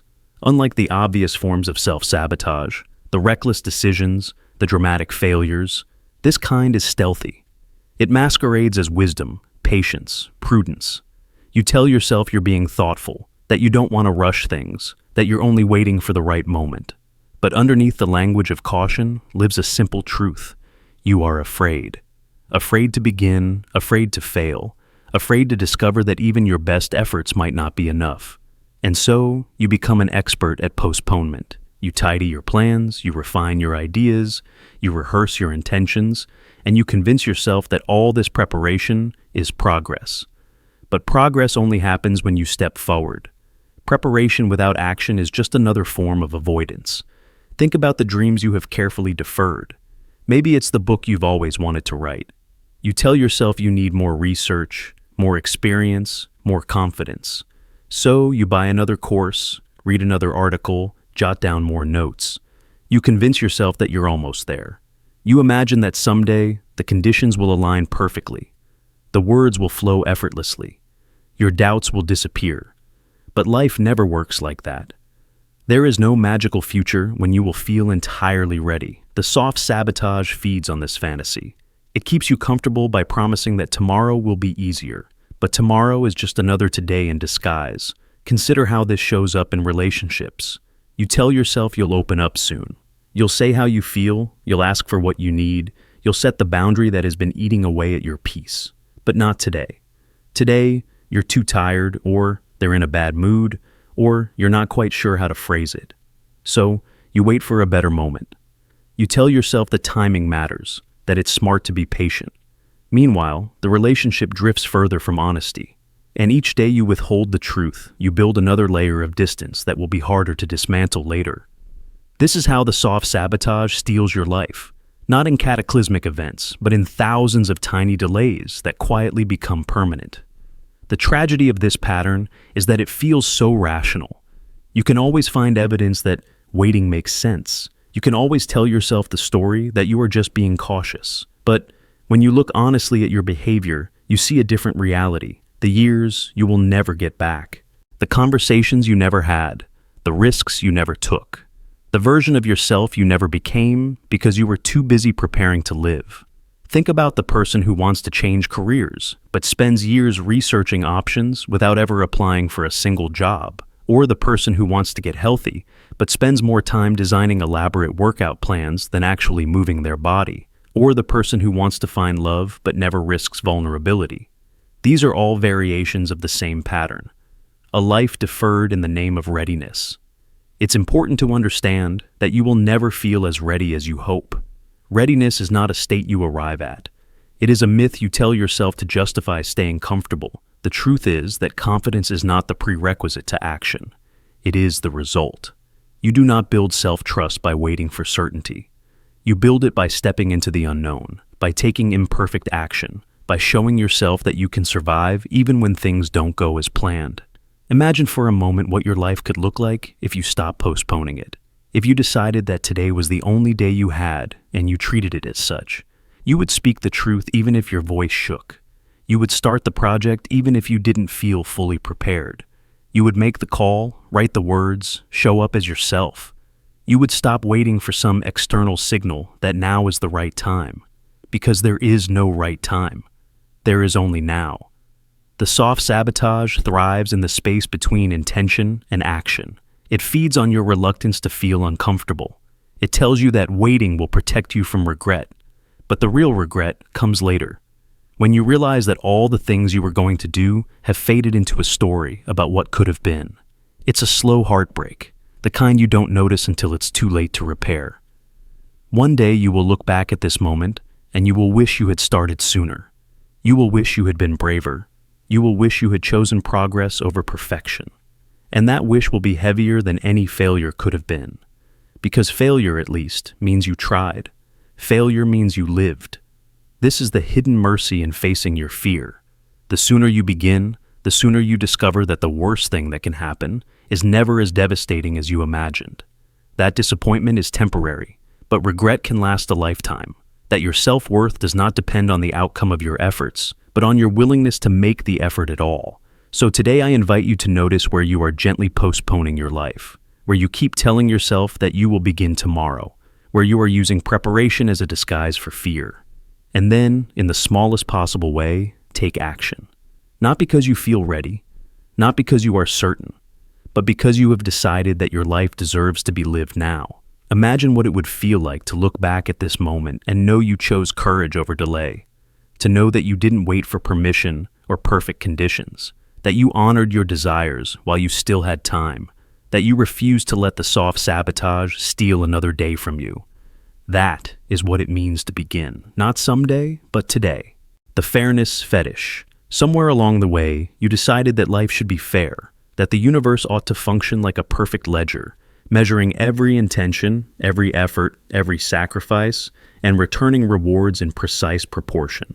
You told yourself that if you did everything right, if you were kind enough, worked hard enough, waited patiently enough, life would eventually pay you back. So you began to measure every outcome against an invisible scale of justice. You started to withhold your choices, your voice, your power, until you could be certain that no one would be harmed, no one would be slighted, and no one would think you had taken more than you deserved. But here's the truth you may already suspect. Life does not operate by your idea of fairness. The universe is vast and indifferent. It does not tally your kindness or your virtue before deciding who wins and who loses. And the more you fixate on cosmic fairness, the more paralyzed you become. You spend your days trying to be perfectly just, perfectly equitable, perfectly blameless, while the people who are willing to act, imperfectly, boldly, sometimes selfishly, move past you again and again. Imagine the person who wants to leave a job that's crushing their spirit, but they stay because they worry it wouldn't be fair to their coworkers to quit when the workload is already heavy. They worry it wouldn't be fair to their boss who trusted them. They feel it wouldn't be fair to the clients who depend on them. So they wait. They convince themselves that the only acceptable exit is the one that leaves everyone else untouched. And while they wait for the perfect moment that never arrives, their own health erodes, their dreams grow cold, and their resentment festers quietly into despair. Or think of the person who longs to end a relationship that no longer fits, but tells themselves they can't leave until it feels fair. They try to calculate exactly how to exit without hurting their partner, how to time it so no one feels abandoned, how to explain it so no one thinks poorly of them. So, they stay, performing a love they no longer feel, until both people are broken by the pretense. They believe they are protecting the other person from harm, but really, they are protecting themselves from the discomfort of being seen as unfair. This is the trap of the fairness fetish. You begin to believe that no action is legitimate unless it is perfectly balanced, perfectly justified, perfectly harmless. You convince yourself that every decision must pass some universal test of equity before you are allowed to act. But that is not how growth works. That is not how freedom works. Every choice you make has consequences. Every choice will create ripple effects you cannot predict. And sometimes your liberation will inconvenience someone else. Sometimes your truth will hurt people who would rather you stayed silent. When you are fixated on fairness, you become obsessed with control. You try to anticipate every outcome, to guarantee that no one will ever accuse you of being selfish or unjust. You think that if you can just find the perfect angle, the perfect explanation, the perfect compromise, you will finally be allowed to choose yourself without guilt. But there is no angle that protects you from the pain of disappointing others. There is no strategy that lets you escape the reality that sometimes doing what is right for you will look wrong to someone else. You were probably taught that fairness is the highest virtue. That being good means never taking more than your share, never making waves, never asserting your needs if it means someone else might go without. But this belief, taken to its extreme, becomes a form of self-betrayal. It becomes an excuse to remain passive, to deny your own longing, to keep yourself small so no one can ever accuse you of taking up too much space. Ask yourself, how many times have you refused to act because you were afraid of appearing selfish? How many times have you silenced your desires because you couldn't guarantee that pursuing them wouldn't create imbalance for someone else? How many opportunities have you let pass because you were waiting for life to present you with a version of success that harmed no one, hurt no feelings, and left no trace of conflict behind? You will be waiting forever, because fairness, in the way you imagine it, does not exist. Not in human relationships, not in the messy complexity of life. You cannot live fully and never cause discomfort. You cannot honor your purpose and never disturb the expectations of others. You cannot protect everyone from disappointment without sacrificing your own integrity. The fairness fetish also disguises itself as moral superiority. It tells you that you are more ethical, more virtuous, more compassionate, because you refuse to act until you can guarantee justice for all. But look closer, and you will see that this is just fear wearing a noble mask. The fear of being judged, the fear of being misunderstood, the fear of being told you are not as good as you believe yourself to be. And so, you hide behind the pursuit of perfect fairness, all the while knowing that your life is shrinking, that your days are spent in hesitation, not creation, that your spirit is growing brittle from never taking a stand. What if you could release the need to be universally fair? What if you could accept that sometimes you will make mistakes, sometimes you will cause pain, sometimes you will get it wrong? What if you trusted that your worth is not measured by how flawlessly equitable you can be, but by your willingness to live truthfully even when it is messy? Imagine how it would feel to stop performing moral perfection and start practicing honest action, to make choices that honor your needs without endless justification, to let yourself disappoint the people who demand you keep their comfort above your freedom, to believe that your life matters enough to take up space, even if it means someone else has to adjust. This does not mean you abandon compassion or responsibility. It means you recognize that fairness is not the same as martyrdom, that you can care about others without erasing yourself, that you can be kind without being obedient to every demand, that you can respect the needs of others while still prioritizing your own. When you give up the fairness fetish, you begin to discover the difference between guilt and integrity. Guilt is the reflex that says, I must never inconvenience anyone. Integrity is the quiet knowing that sometimes you must act, even when it creates waves. Guilt keeps you stuck, forever calculating imaginary ledgers. Integrity propels you forward, willing to face whatever arises when you choose to live fully. The universe will never guarantee you a perfectly balanced outcome. You will never be able to control every variable, to protect every feeling, to ensure that no one ever feels slighted by your choices. But you can decide that your life is worth living anyway, that your purpose is worth pursuing even if it disrupts the status quo, that your voice is worth using even if it shakes someone else's certainty. This is not a call to cruelty. It is a call to courage, to trust that fairness is not a prerequisite for action, that you do not need the world's unanimous approval to follow your own path, that your desire to live fully is not evidence of selfishness, but of life itself moving through you. You have spent long enough waiting for the perfect moment. You have spent long enough measuring every consequence against an impossible standard. Now is the time to step forward, imperfectly, bravely, honestly, to release the fairness fetish and claim the life that has been waiting beyond your hesitation. Because fairness will not save you. Only truth will. And the moment you choose it, even with trembling hands, you will feel something you have not felt in a long time: freedom. The drama loop. There is a peculiar irony at the heart of human behavior. We say we want peace, but we are drawn again and again to the very chaos that robs us of it. We insist we are tired of the drama, exhausted by the same cycles, determined to break free. Yet, somehow we find ourselves standing in the same wreckage, feeling the same familiar ache. This is the tragedy of the drama loop, a pattern so ingrained that it feels like destiny. The drama loop begins innocently enough. You tell yourself you will finally choose calm. You promise that this time will be different. You set intentions to avoid the old conflicts. You tell yourself you have outgrown the turbulence. But then, when things grow too quiet, an uneasy restlessness stirs in your chest. Peace feels foreign. Stillness feels threatening. You don't trust it. And so, Almost without noticing, you start to look for something, anything, to shatter the quiet. Sometimes, you pick a fight over something trivial. You manufacture urgency where there was none. You resurrect old grievances just to feel the familiar rush of adrenaline. Other times, you draw close to people who carry chaos like a storm cloud because their volatility feels oddly comforting. It reminds you of home, even if home was a place of pain. Think about this honestly. How many times have you told yourself you were done with drama, only to find yourself in the same argument, the same toxic entanglement, the same exhausting spiral? It is not because you are doomed to suffer. It is because on some level you have come to associate chaos with aliveness. The intensity feels more real than the quiet. This pattern often has roots in childhood. If you grew up in an environment where unpredictability was the norm, where love was inconsistent, where affection was tangled with volatility, then your nervous system adapted to expect turmoil. Calmness feels suspicious, even dangerous. You brace yourself, waiting for the other shoe to drop. You would rather provoke the explosion yourself than sit in the tension of wondering when it will come. This is how the drama loop becomes a refuge, even as it destroys your peace. It provides a sense of familiarity. It gives you something to do with all the unprocessed emotions you carry. It distracts you from the terror of true intimacy, the risk of being seen without the protective layer of chaos.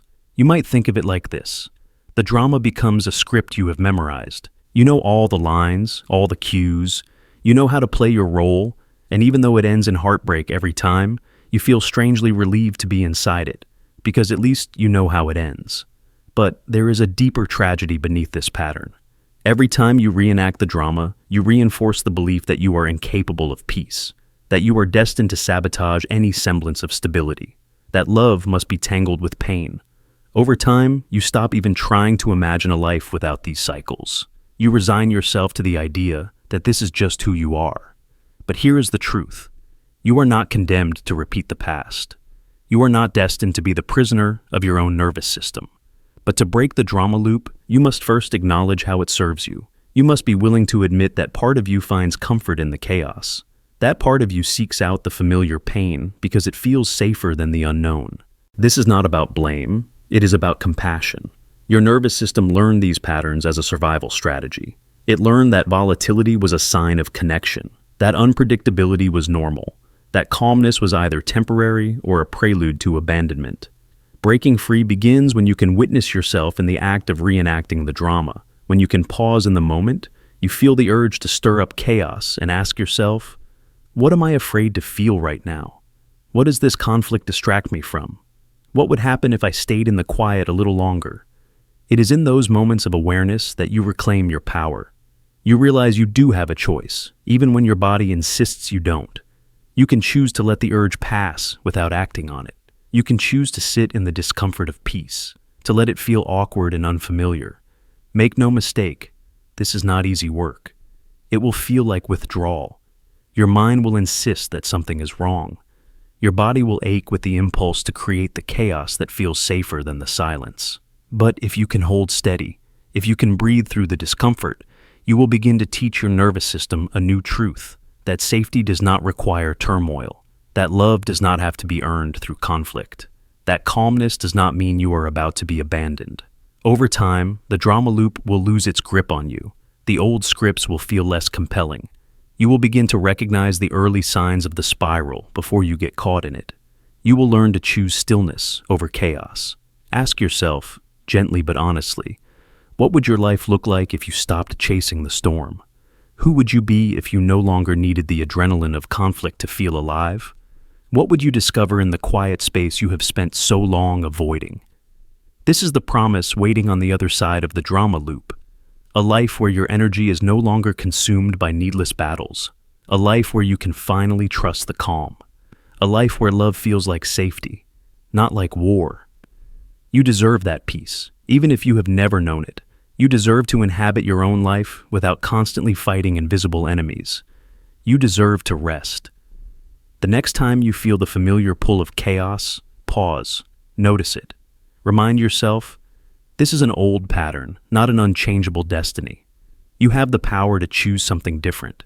You have the right to build a life where calmness is not a threat, but a homecoming.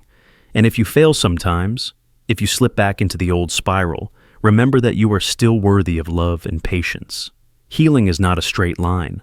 Every moment you choose awareness over reaction is a step toward freedom. You are not here to live in perpetual crisis. You are here to discover what it means to feel safe, to feel whole, to feel alive without the drama. Even if it feels foreign at first, that peace is waiting for you. And when you claim it, you will finally see that you were never meant to spend your life chasing storms you didn't create. The witness trap. You spend your days imagining that someone will finally notice you in the way you ache to be seen. That one person will look past your practiced composure, past your careful masks, and glimpse the raw truth of you. You sit quietly, hoping that without you ever speaking, someone will read your mind, understand your story, and offer the love you have been too afraid to request.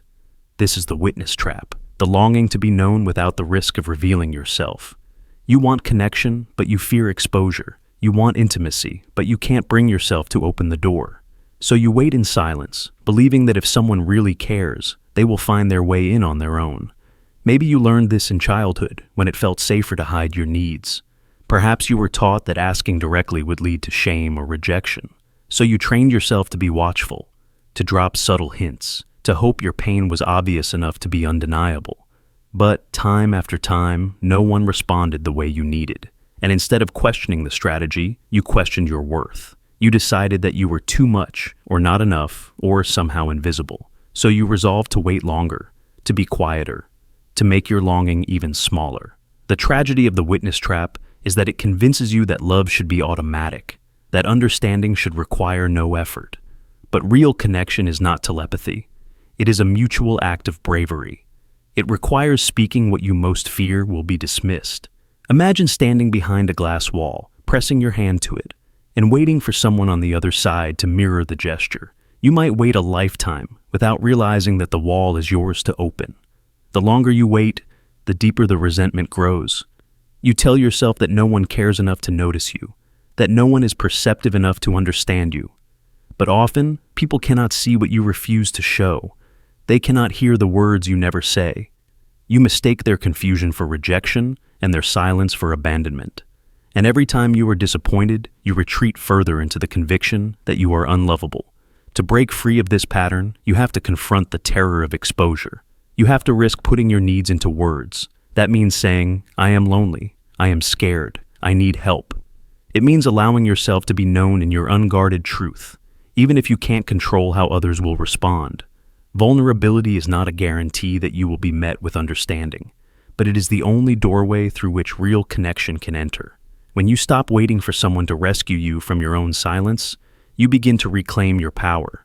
You begin to see that intimacy is something you build, not something you passively receive. It is something you offer and invite, not something you demand without effort. Imagine the relief of finally speaking the words you have swallowed for years, of finding your voice again after so long in hiding.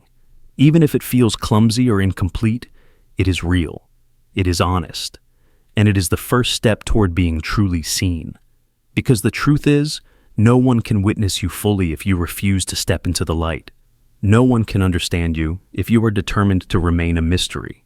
You do not have to wait any longer. You are allowed to want connection, and you are allowed to ask for it. You are allowed to share your story without apology. And in doing so, you might discover that the intimacy you crave was always closer than you believed. The empathy eclipse. Imagine waking up already feeling exhausted, not because of what you have to do today, but because of everything you have already taken on. Before you even open your eyes, your mind replays conversations, worries, and sorrows that don't really belong to you. You remember the sadness in your friend's voice, the frustration in your partner's sigh, the disappointment in your coworker's eyes. You feel their emotions like they are your own, as if you were wired to absorb every passing flicker of pain around you. This is the empathy eclipse.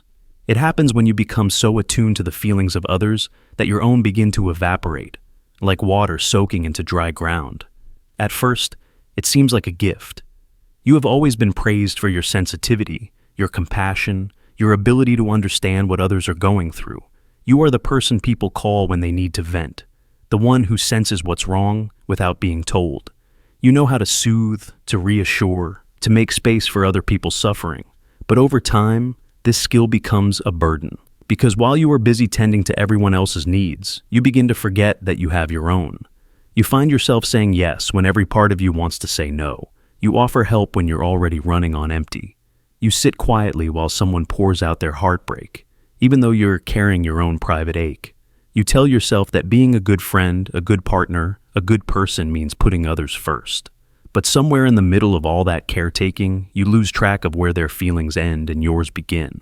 Imagine standing on the shore of a vast ocean. You think you were just dipping your toes in, offering comfort, being present. But before you realize it, the tide has pulled you under. Other people's anger, fear, and sadness become your atmosphere. You breathe it in so often that you no longer notice it choking you. You look in the mirror and see a face you barely recognize, because your identity has been shaped by everyone else's stories. This is not compassion. This is self-erasure. Think about how this shows up in small, everyday moments. You have a long, difficult day at work, but when you get home, you notice your partner is upset. So you swallow your own frustration, push your needs aside, and focus entirely on making them feel better. Or maybe you are grieving something, a loss, a disappointment, a secret hurt. But a friend calls you in crisis. You rally every ounce of energy you have left to be their lifeline. When you hang up, you feel hollow and drained, but you tell yourself that your pain can wait. The empathy eclipse convinces you that your value is measured by how much you can endure for others. You feel guilty when you set boundaries. You feel selfish if you even consider tending to your own heart. You wear your exhaustion like a badge of honor, proof that you are a good person. But the truth is, you cannot love anyone well if you are disappearing in the process. There is a hidden arrogance in believing you must carry everything for everyone. It is a refusal to trust that others can face their own struggles. It is an assumption that your sacrifice is the only thing holding them together. But often, it is your fear of being unneeded, unloved, or rejected that keeps you trapped in this cycle. You tell yourself that if you stop absorbing their pain, they will leave. That if you let them sit with their own discomfort, they will think you are cold. Consider the story of someone who spent years defining herself as the strong one. In every friendship, she was the emotional caretaker, the one who always knew what to say, who never asked for anything in return. Over time, she grew resentful and depleted, but she couldn't find the words to express it. She worried that if she admitted her exhaustion, she would disappoint everyone who relied on her. Eventually, her body forced her to stop. Anxiety attacks, insomnia, and chronic fatigue became the price of never allowing herself to have limits. You don't have to wait for a collapse to reclaim your own feelings. You can begin by noticing when you are absorbing someone else's emotions. Pay attention to the sensations in your body. Is this tightness in your chest really yours? Is this sadness truly your story? Ask yourself what you need in this moment, not what you think you owe. It will feel uncomfortable at first. Setting boundaries when you are used to being the emotional sponge can feel cruel, but boundaries are not walls. They are the honest lines that let love flow without drowning you. When you say, "I care about you, but I also need space to care for myself," you are not withdrawing love. You are honoring your humanity. Empathy is a beautiful gift, but only when it is balanced by self-respect. You can feel with others without feeling responsible for fixing them. You can witness someone's pain without letting it consume you. You can love without losing yourself. Imagine what it would feel like to step out of the eclipse, to stand in your own light again, to remember that you have a right to your own emotions, your own needs, your own story. You are not here to dissolve into other people's suffering. You are here to walk alongside them as an equal. Next time you feel yourself slipping beneath the tide of borrowed emotion, pause. Breathe. Ask yourself, what is mine to carry and what is not? Let that question be your compass back to yourself, because you deserve to feel whole, not hollow. You deserve to be seen, not just as a mirror for others' pain, but as a person worthy of care in your own right. The completion myth. Imagine holding a vision of your life that feels beautiful and clear, a purpose you can almost touch, a version of yourself you long to become. You tell yourself that you'll get there someday, once you are fully healed, once all your wounds are closed and your doubts are gone. You imagine that when you reach this state of perfect readiness, the path forward will appear effortlessly, and you will finally feel entitled to live fully. So you wait. You read, reflect, and repair. You collect insights and strategies. You tell yourself this is necessary, that you are doing the work. And you are. But underneath your efforts lurks a belief that keeps you frozen. The idea that you must be complete before you can begin. This is the completion myth, a promise that one day you will arrive at a version of yourself that is so unblemished, so certain, so fully resolved, that everything you want will finally feel within reach. At first glance, this sounds noble. Who doesn't want to heal their past before stepping into their future? Who doesn't want to feel prepared and whole before risking something precious? But the completion myth is a mirage. It tells you that healing is a finish line you must cross before you earn the right to act. It whispers that until you are flawless, until you are never triggered, never insecure, never uncertain, you are unfit to create, to love, to lead, to live. And so, you postpone everything, waiting for a state of perfection that doesn't exist. Think about how this shows up in your life. Maybe you dream of launching a project that feels deeply personal.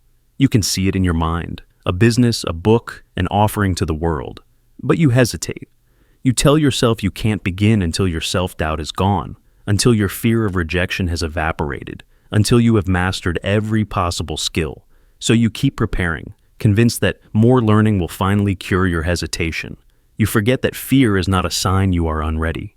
It is a sign that you care. Or maybe you long to love and be loved, but you believe that until you have resolved every piece of your past, you have nothing to offer. You imagine that healing is a destination, and only when you arrive can you be worthy of intimacy. So you sit on the sidelines of connection, endlessly working on yourself in isolation. You think this is responsible. You think this is necessary. But often, it is a way to avoid the vulnerability of being seen before you are perfect.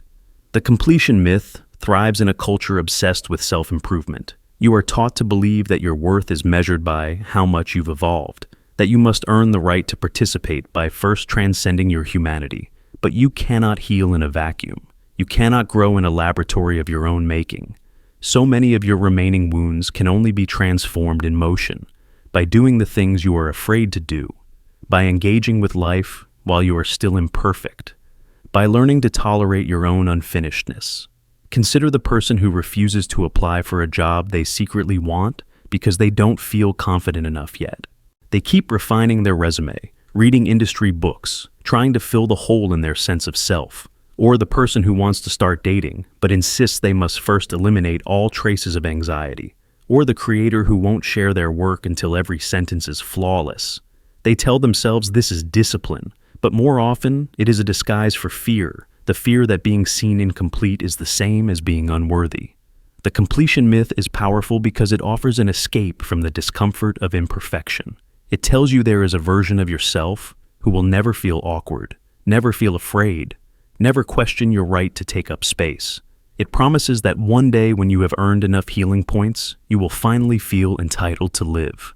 But here is the truth no one wants to admit. That day never comes. No matter how much you grow, you will always carry remnants of your old stories. You will always have moments of self-doubt. You will always be a work in progress. And that does not disqualify you from beginning. In fact, the belief that you must be complete is one of the most reliable ways to stay stuck. It keeps you preparing forever, always gathering knowledge but never applying it, always refining your vision but never embodying it, always promising yourself that tomorrow you will be ready, but never testing that promise against reality. Imagine what it would feel like to begin while still unfinished, to launch the project while still wrestling with insecurity, to step into love while still carrying fear, to speak your truth while your voice trembles, to trust that healing and action are not separate paths, but braided together, that you heal by moving forward, by daring to live before you feel fully worthy. You may think that starting before you are complete is irresponsible, that it means you are bringing your wounds into your work and relationships. And in some ways, you are. But you will never stop having wounds. You will never be a finished product, and you do not have to be. Because life does not require you to be perfect to participate. It only asks that you show up as you are, willing to learn, willing to fail, willing to grow. This is the hidden truth behind the completion myth. The very act of beginning is what transforms you. You will never think your way into wholeness. You will never prepare yourself into total readiness. You will only discover your resilience by testing it. You will only find your courage by using it. You will only become the person you imagine by stepping into the arena before you feel complete. One day, you will look back and see that the moments you were most afraid of were the moments that shaped you. Not because you waited until you were flawless, but because you decided you were enough as you were. You will see that every step you took while unfinished was an act of radical self-trust. And you will realize that your life did not begin when you were finally healed. It began the moment you stopped waiting to be. So, today I invite you to notice where you are holding yourself hostage to an impossible standard, where you keep telling yourself that someday you will be worthy of action, of love, of visibility. And then, gently, I invite you to consider the possibility that you are already enough, that your healing is not a prerequisite to living, but something that unfolds alongside it, that your imperfections do not disqualify you from your own life. They are the proof that you are human. They are what make your journey real. The constant climb. You've been climbing for so long, you don't remember what it feels like to stand still. You don't remember what it feels like to rest, to look around, and simply be where you are. Because every time you reach a summit, you discover it isn't a summit at all, just another ridge with a taller mountain waiting behind it. And so you lace up your ambition and start the next ascent, telling yourself that this time, finally, the view will be enough. This time you will feel complete, but you never do, because the climb has become your identity and stopping feels like disappearing. This is the constant climb, the compulsion to keep achieving, to keep proving, to keep accumulating milestones that never satisfy you for more than a moment. You tell yourself that you are driven, that you have high standards, that you are not like everyone else who settles. But if you look closer, you will see that beneath your relentless striving is a quiet terror, the fear that without another goal to chase, you will have no worth at all. You probably learned this early. Maybe you were praised only when you succeeded, only when you outperformed, only when you wore your exhaustion like a badge of honor. Maybe you were taught that rest is weakness, that contentment is laziness, that satisfaction is a trap for people who lack discipline. So, you built your life around the next challenge, the next project, the next victory, and every time you accomplished something, you felt a brief rush, like a gulp of air after nearly drowning. But it never lasted, because you weren't chasing the goal. You were running from the emptiness that waited when there was nothing left to prove. Imagine the person who spends years climbing the corporate ladder. They collect promotions, titles, and pay raises, but each one feels emptier than the last. They tell themselves that the next level will be different, that when they finally get that corner office or that executive role, they will be able to breathe. But by the time they get there, their body is brittle from stress, their relationships are thin from neglect, and their spirit is starved for something they can't even name. And still, they look for the next summit because stopping feels like admitting it was all for nothing. Or, think about the artist who finishes a project and feels no pride, only relief that it's over. Before the ink is dry, they are already sketching the next idea, telling themselves that this one will finally prove their talent. They believe that the right masterpiece will silence the voice that says they are never enough. But the voice never goes silent, because it does not care how much you create. It only cares that you keep climbing. You may think that perpetual striving is noble, that ambition is synonymous with purpose, but the constant climb is not the same as genuine passion. It is a compulsion, a reflex you can't turn off, even when you are exhausted.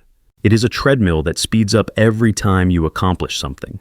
Because if you stopped, even for a moment, you would have to face the question you have been outrunning your whole life. Who am I if I am not achieving? Rest feels unthinkable because it threatens to reveal the truth you are afraid to see, that no amount of external success will heal the internal wound of unworthiness, that no summit will ever feel like enough when you don't believe you are enough without it. So you keep climbing. You keep setting the next goal. You keep promising yourself that peace is just a little farther ahead. But peace is not a finish line waiting at the top of the mountain. It is the quiet acceptance that you are already enough, even if you never climb again. It is the understanding that your value is not measured by your output, that your existence does not have to be justified by perpetual motion. The constant climb also robs you of the very things you believe you are working for. You want freedom, but you have built yourself a cage of endless obligations. You want fulfillment, but you deny yourself the simple pleasure of being present. You want respect, But you resent the people who love you for who you are rather than what you achieve. And somewhere inside you, a voice is begging you to slow down, to look around, to notice the life passing by while you are busy scaling imaginary summits. What would it feel like to stop? To look at what you have built and allow yourself to feel proud, even if only for a moment. To savor the milestones you once dreamed about instead of dismissing them as insufficient? What would it feel like to say, I have done enough for now, and mean it? You may be terrified that stopping means you will never start again. That if you let yourself rest, you will lose your edge, your drive, your identity. But the truth is, real drive does not come from fear. It comes from alignment. From choosing to create because it matters to you, not because you are desperate to outrun your own inadequacy.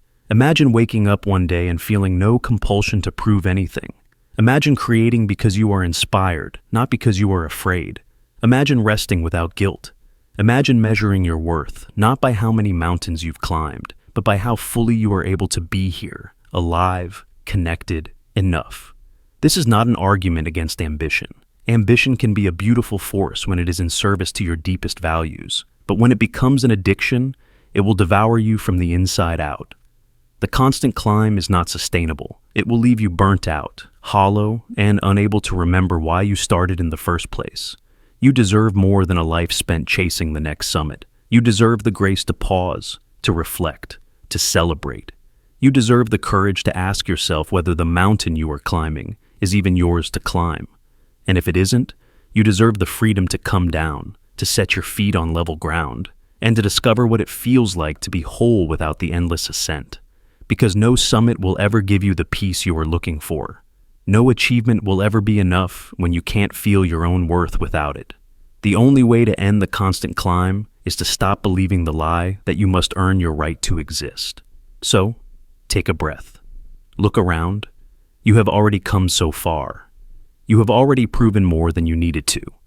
Now is the time to remember that you are allowed to rest. You are allowed to be enough, even here, even now, even without another mountain to conquer. The Numbness Pact. There is a quiet agreement you can make with yourself, so quietly that you don't even realize you've signed it. You decide, often without conscious thought, that feeling nothing is safer than risking pain. That if you can dull every sharp edge of your heart, you will never again be cut by disappointment, by rejection, by loss. This is the Numbness Pact.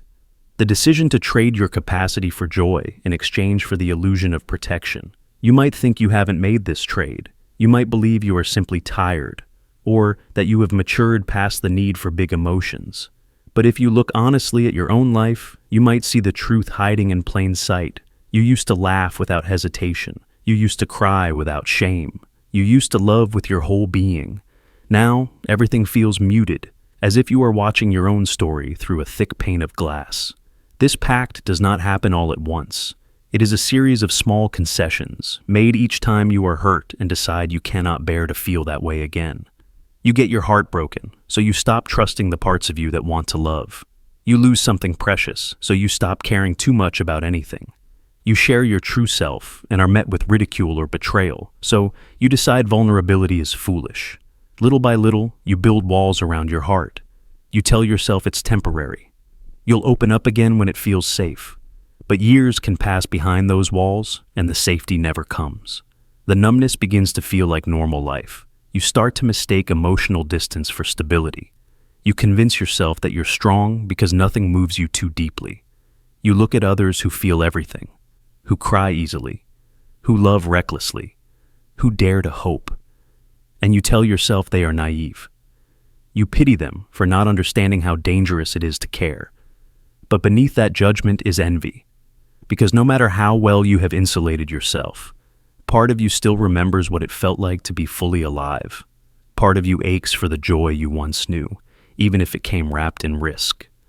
Part of you wonders whether the numbness you've chosen is worth the price.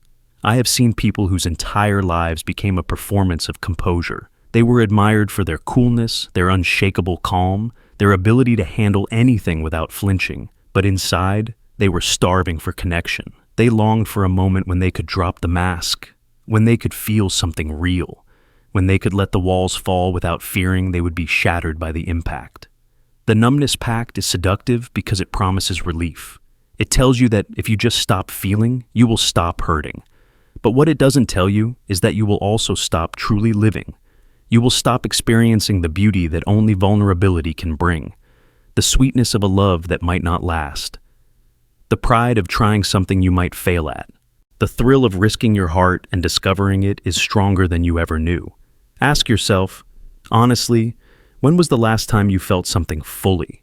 When was the last time you let yourself be moved by beauty, by sorrow, by awe? If you can't remember, it is not because you are broken. It is because you have practiced numbness for so long that it became your default state. But numbness is not who you are. It is only a habit you learn to survive. And like any habit, it can be unlearned. The first step is to admit the truth, that you are tired of feeling nothing, that you are willing, even if it terrifies you, to feel again, that you are ready to risk the pain that comes with opening your heart because you finally understand that the alternative is a living death. This will not happen overnight. You cannot simply flip a switch and restore your full capacity for emotion. You will have to practice. You will have to sit with feelings you have spent years avoiding. You will have to let yourself cry without apologizing, to let yourself love without guarantees, to let yourself hope, even if hope feels dangerous. You will be tempted again and again to retreat behind your walls, to tell yourself it is easier not to care. But every time you choose numbness, you reinforce the belief that you are too fragile to survive your own humanity. That is a lie. You are stronger than you think. Your heart was built to feel everything, the joy and the grief, the triumph and the loss. You are meant to be porous, to let life move through you, not to be locked away behind an armor of indifference. Imagine for a moment what your life could look like without the numbness. Imagine waking up and feeling eager for the day, not because it is guaranteed to be easy, but because you trust yourself to meet whatever it brings. Imagine loving someone without holding back half of yourself in reserve. Imagine trusting that you can survive disappointment without needing to preemptively dull your joy. It will be messy. You will cry more than you want to. You will feel foolish sometimes. You will question whether it is worth it. But in those moments of rawness, you will also discover the deepest truth, that life is only ever fully yours when you are willing to be vulnerable. You do not have to keep this pact. You can lay it down, gently but firmly, and choose something different. You can decide, right now, that you are willing to feel again, that you are willing to risk again, that you are willing to be fully alive. The world does not need more people who are numb. It needs people who have the courage to feel everything and still keep their hearts open. It needs you, exactly as you are, without the armor. When you look back on your life, you will not remember the days you felt nothing. You will remember the days you dared to feel it all, the days you loved without reservation, the days you grieved without shame, the days you let yourself be human. You deserve that. You always have. The guilt compass. You wake up every day with a dull ache in your chest, a quiet voice reminding you of every mistake you've ever made. Even the smallest missteps return in vivid detail, replayed over and over like an endless confession you can never complete. You tell yourself that this guilt is necessary, that if you let it go, you will become reckless or selfish. You believe that punishing yourself is how you prove you have learned. This is the guilt compass, the habit of letting guilt steer every decision long after any lesson has been learned. It convinces you that remorse must be permanent, that you are not allowed to forgive yourself, that you must keep paying for what is already past. Perhaps you learned this as a child, when you were made to feel that any mistake was evidence of your unworthiness. Maybe you had caregivers who withdrew affection when you disappointed them, or you were punished not only for your actions, but for who you were. Over time, you internalize the idea that guilt is not just an emotion, it is a moral duty. So, even as an adult, you carry your guilt like a burden you believe you deserve. You measure every choice by how much it might redeem you, how much it might erase your shame. You over-apologize, overcompensate, and overextend yourself, trying to prove you are good. But guilt is not meant to be a compass. It is meant to be a signal, a brief awareness that you have harmed yourself or someone else. When guilt stays beyond its purpose, it becomes something else entirely. It becomes a prison. Imagine walking with a stone tied around your neck, believing that the weight keeps you honest. You grow so used to it that you forget you have the power to set it down. You start to believe that if you are ever free of guilt, you will lose your empathy or your conscience. But the opposite is true. When guilt is your guide, you are trapped in the past. You cannot respond to life as it is. You are too busy punishing yourself to be fully present. You might say yes to things you don't want because you feel you owe everyone. You might stay in situations that harm you because you think suffering is your penance. You might reject joy because you feel you are unworthy of relief. And so, your life becomes smaller and smaller, defined by avoidance and self-blame. The tragedy is that your guilt likely began as something meaningful, a sign that you cared about your impact. But somewhere along the way, it stopped being a teacher and became a tyrant. To reclaim your life, you have to learn to thank guilt for its message and then release it. That means reminding yourself that you are not the sum of your mistakes. That growth is not proven by endless remorse, but by different choices. Imagine allowing yourself to feel sorrow without attaching it to your identity. Imagine letting go of the need to keep suffering as proof of your goodness. Healing begins when you stop confusing guilt with virtue, when you recognize that carrying shame forever does not make you more responsible. It only makes you more exhausted. You deserve the chance to begin again. You deserve to feel lightness without suspecting it means you are uncaring. You deserve to forgive yourself. Because guilt loses its wisdom when it becomes chronic. It no longer guides you, it consumes you, and you are allowed to set it down. The fragile hope. Imagine standing on the edge of something beautiful, something you have wanted for so long, you almost forgot it was possible. Maybe it is a new relationship, an opportunity, a moment when life finally feels like it is tilting in your favor. You can feel a flicker of hope in your chest, delicate and bright, like a candle in a dark room. But almost immediately, your mind rushes to snuff it out. You remind yourself not to get attached, not to trust, not to believe. Because if you let that fragile hope grow, it could be shattered, and you would rather feel nothing than risk being devastated again. This is how you learn to sabotage optimism. Not because you are cynical by nature, but because you have been hurt before. Hurt in ways that taught you believing in good things is dangerous. You have told yourself that expecting disappointment will somehow protect you from it, that if you never let yourself hope, nothing can surprise you. But the truth is, living like this is a quiet kind of suffering. You are constantly preparing for the worst, while secretly longing for the best. Think about how this shows up in your life. Someone offers you genuine affection, but instead of leaning in, you scan for signs they will leave. You look for flaws, hidden motives, anything that confirms your suspicion that this will end badly. When you get good news, a job interview, an acceptance letter, an unexpected kindness, you immediately brace for it to be taken away. Even when you achieve something, you downplay it. Tell yourself it was luck or a fluke, because you are terrified of wanting it too much. The fragile hope is like holding a glass ornament in trembling hands. You are convinced that if you breathe too deeply, it will shatter. So you pretend you don't care. You act detached. You make sarcastic comments about how things never work out anyway. All of this is armor. It is your way of staying safe by never stepping fully into joy. You may have learned this strategy early. Maybe you grew up in a home where promises were broken, where stability was temporary, where the people you trusted let you down. Or perhaps you were disappointed so many times that your brain started to associate hope with pain. If you dared to believe things could be different, you were met with the same old heartbreak. So now you tell yourself it is better not to believe at all. But the cost of this self-protection is enormous. Because when you preempt disappointment by never hoping, you deny yourself the sweetness of anticipation, the thrill of possibility, the joy of being surprised by something good.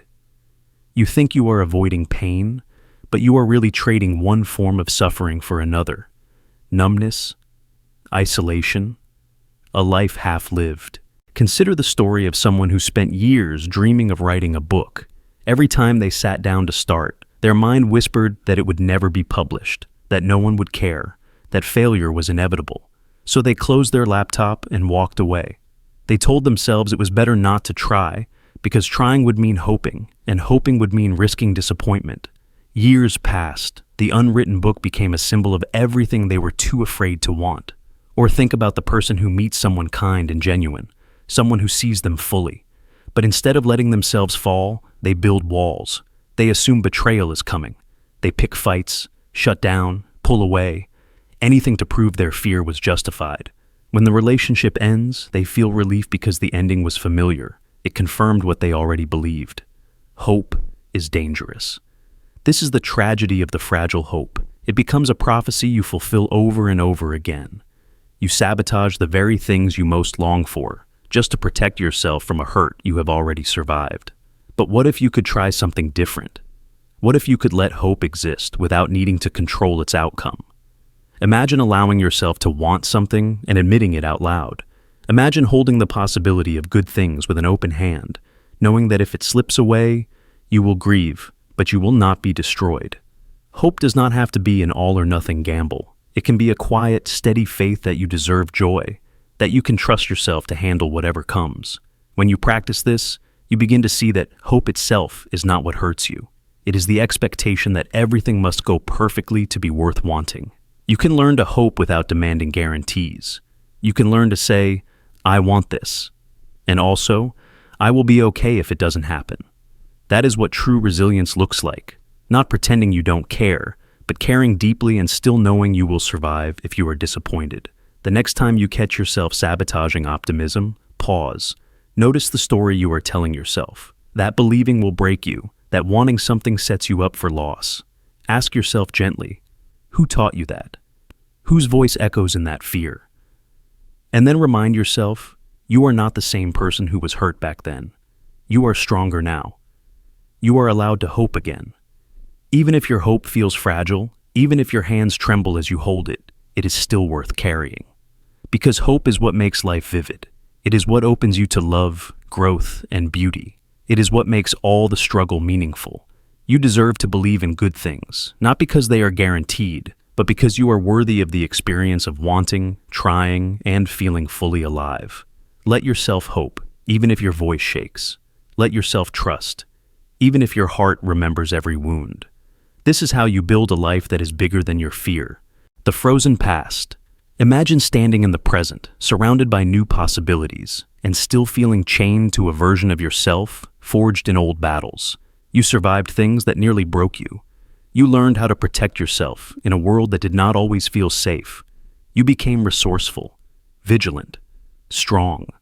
But now, years later, you find yourself replaying the same stories over and over, defining yourself by what happened instead of what could be. This is the frozen past. The experience of living as though your most painful memories are still unfolding, as though you are still the person who needed all that armor to survive. It starts innocently. You tell yourself you are just being honest about your history, honoring what you endured, and you are. But slowly, imperceptibly, your identity becomes fused to the struggle. You stop seeing yourself as someone who went through something and start seeing yourself as someone who is what happened. The trauma becomes the lens through which you interpret every moment. Every disappointment feels like confirmation of an old wound. Every conflict echoes a familiar script. Even when life offers you something new, you hold it at a distance because it doesn't match the identity you've constructed around your survival. Think about how this shows up in your everyday life. Maybe you grew up in chaos and learned to expect betrayal. So, even when people prove themselves trustworthy, you remain suspicious, certain that sooner or later they will confirm your fear. Or perhaps you were overlooked and underestimated for so long that you can't recognize your own capability now. You deflect praise. You sabotage opportunities. You cling to the story that you are small because it feels safer than considering that you might actually be powerful. You become loyal to an identity built in survival mode. An identity that once kept you alive, but now keeps you stuck. The frozen past is powerful because it masquerades as self-knowledge. You tell yourself you're simply being realistic, acknowledging your limitations, honoring the truth of what shaped you. But there is a difference between honoring your story and imprisoning yourself inside it. When you are frozen in the past, you cannot see who you have become. You are blind to the growth that has already happened. You are deaf to the possibilities calling you forward. You are loyal to a version of yourself that doesn't exist anymore. Consider the person who endured years of criticism and learned to preemptively criticize themselves before anyone else could. They become hypervigilant about their flaws, believing that if they are just hard enough on themselves, no one else can hurt them. But even after they leave that environment, after they build a life surrounded by people who value them, they cannot put down the habit. They remain at war with themselves long after the original threat is gone. Or think about the person who survived abandonment and now believes that no relationship will last. Every time someone shows them affection, they brace for the inevitable end. They don't allow themselves to relax or receive love fully. They are living in a present shaped entirely by an old conclusion, that people leave. And so, they keep recreating the same outcome, not because it is true, but because it feels familiar. The frozen past convinces you that your history is your destiny. It tells you that, because something was true once, it must be true forever. But this is the great lie of trauma. The idea that the worst thing that happened to you is the most important thing about you. That the pain is who you are, rather than something you carried. That your story can never change. Healing requires something that feels almost impossible. The willingness to update your identity. To consider that the person you became to survive may not be the person you need to be to thrive. That the patterns you developed in self-defense might now be the very things holding you back. This is terrifying because it means letting go of certainty. It means risking disappointment. It means learning how to live without armor. But imagine what it would feel like to stop defining yourself by what you survived. To see your past as part of you, but not the sum of you. To meet this moment with fresh eyes instead of filtering it through old wounds. To stand in your present life and say, that happened, and I am still here. That shaped me, but it does not own me. This is the freedom on the other side of the frozen past.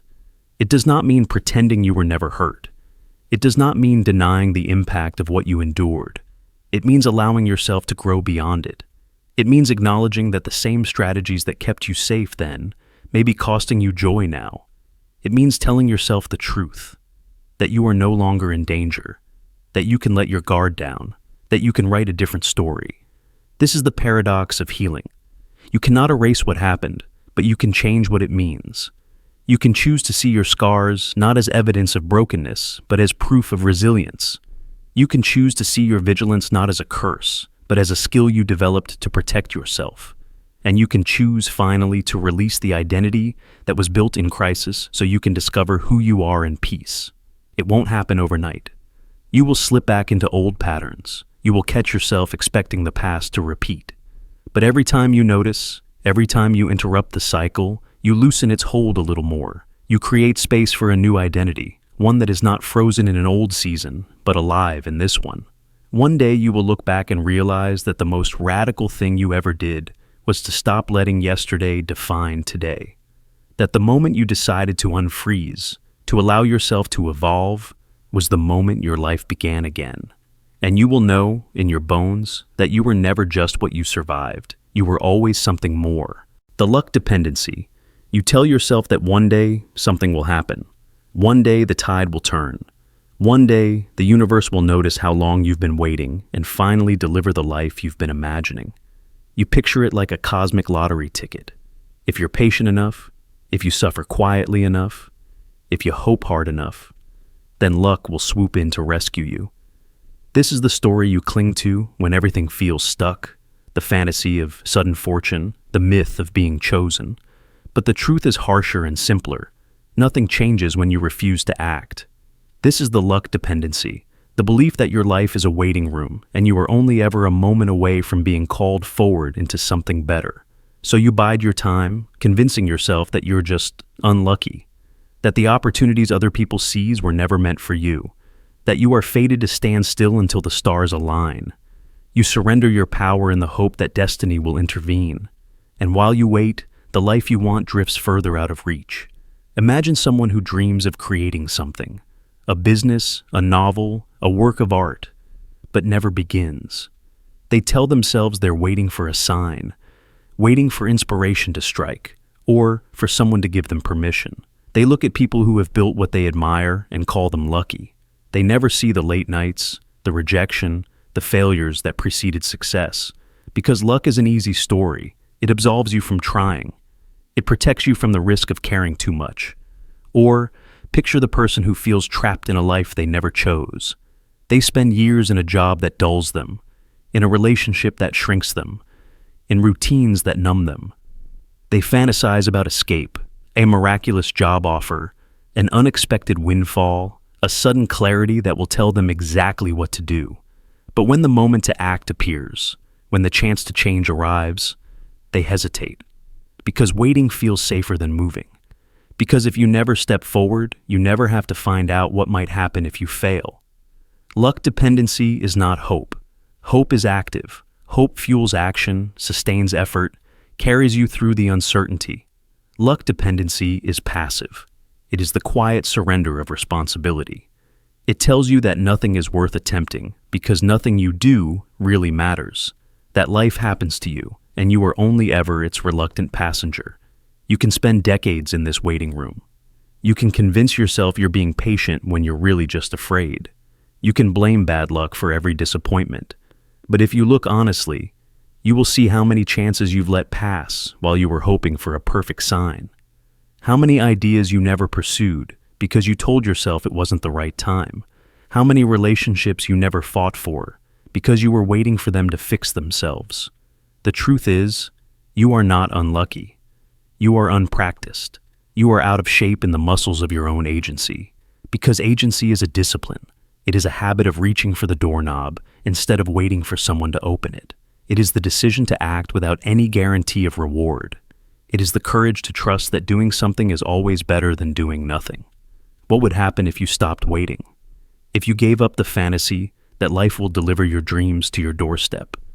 What if you stopped telling yourself that luck is a prerequisite for trying? You would have to face your fear that you are not as powerless as you pretend, that you have always had choices even when they were difficult or imperfect, that you are accountable for the life you build, not because you control everything, but because you control your willingness to act. It is tempting to believe that luck is the ultimate factor, that the people who have what you want are simply fortunate, that they were born under a better sign. But this belief is a form of protection, because if success is only about luck, then you never have to be brave. You never have to risk rejection or embarrassment or failure. You can stay safely in the waiting room, telling yourself that one day your number will be called. But one day becomes 1 year. 1 year becomes 10.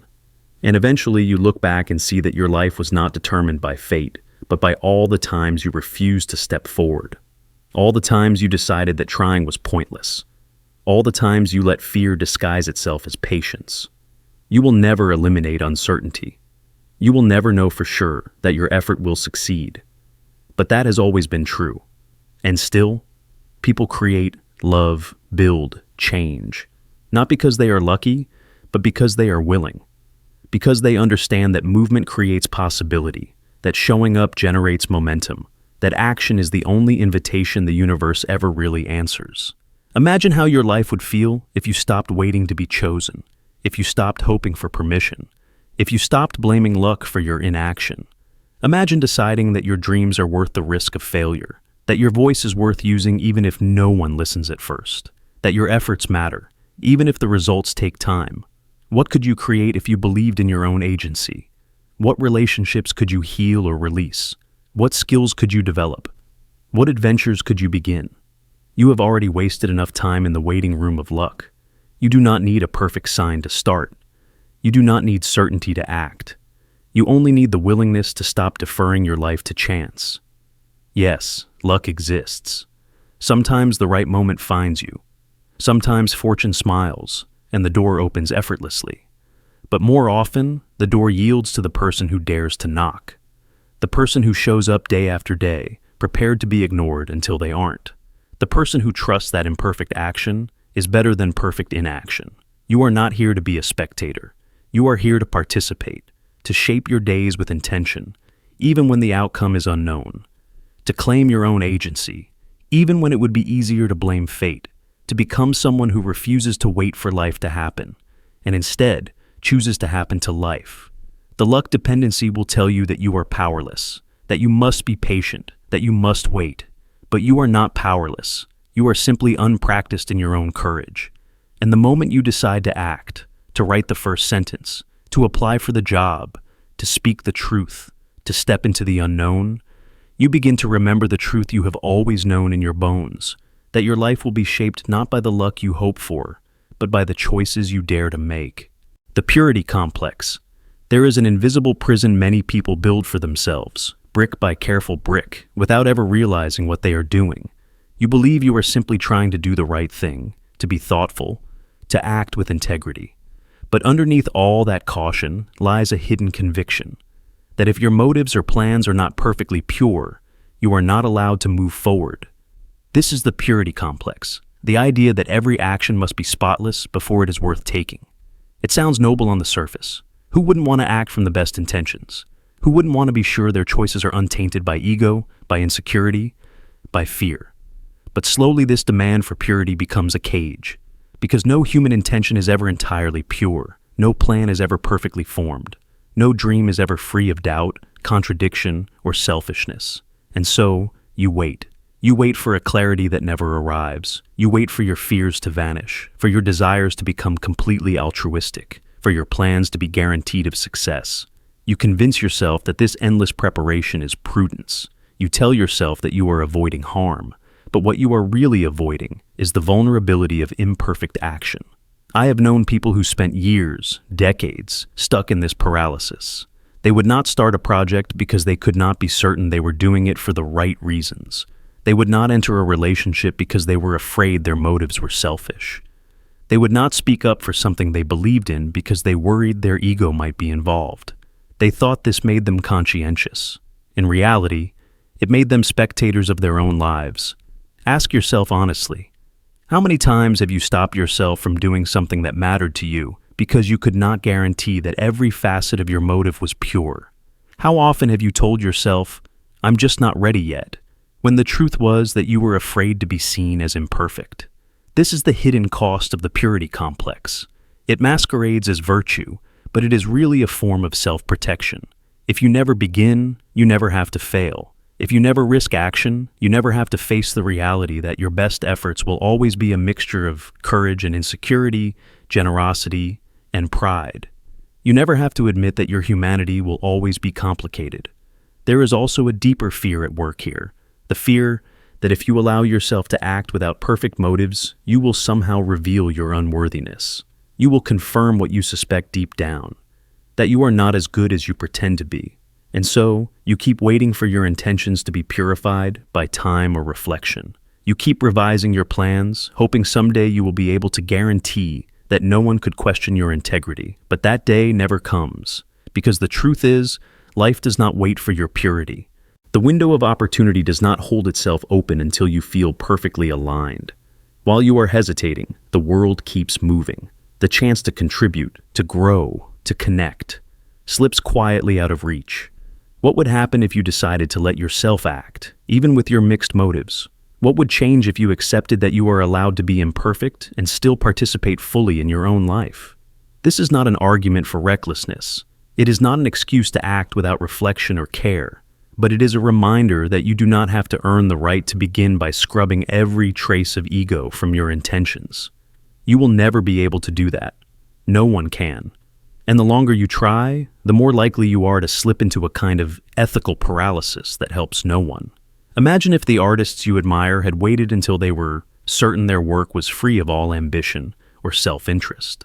Imagine if the people who fought for justice had refused to act until they were sure they had no unconscious biases. Imagine if every person you loved had withheld their affection because they worried it might be partially selfish. You would be living in a barren world, one where nothing ever grew because everyone was too busy purifying their motives to plant anything real. You are not here to be pure. You are here to be real. To do your best, knowing that your best will always be a little messy. To act with sincerity, even when you can't guarantee that every impulse is perfectly virtuous. The purity complex is a trap that keeps you small. It tells you that only saints are worthy of action, that only the blameless are allowed to contribute. But this is a lie. The world does not need your perfection. It needs your participation. It needs your willingness to show up as you are, earnest, flawed, complicated, and try anyway.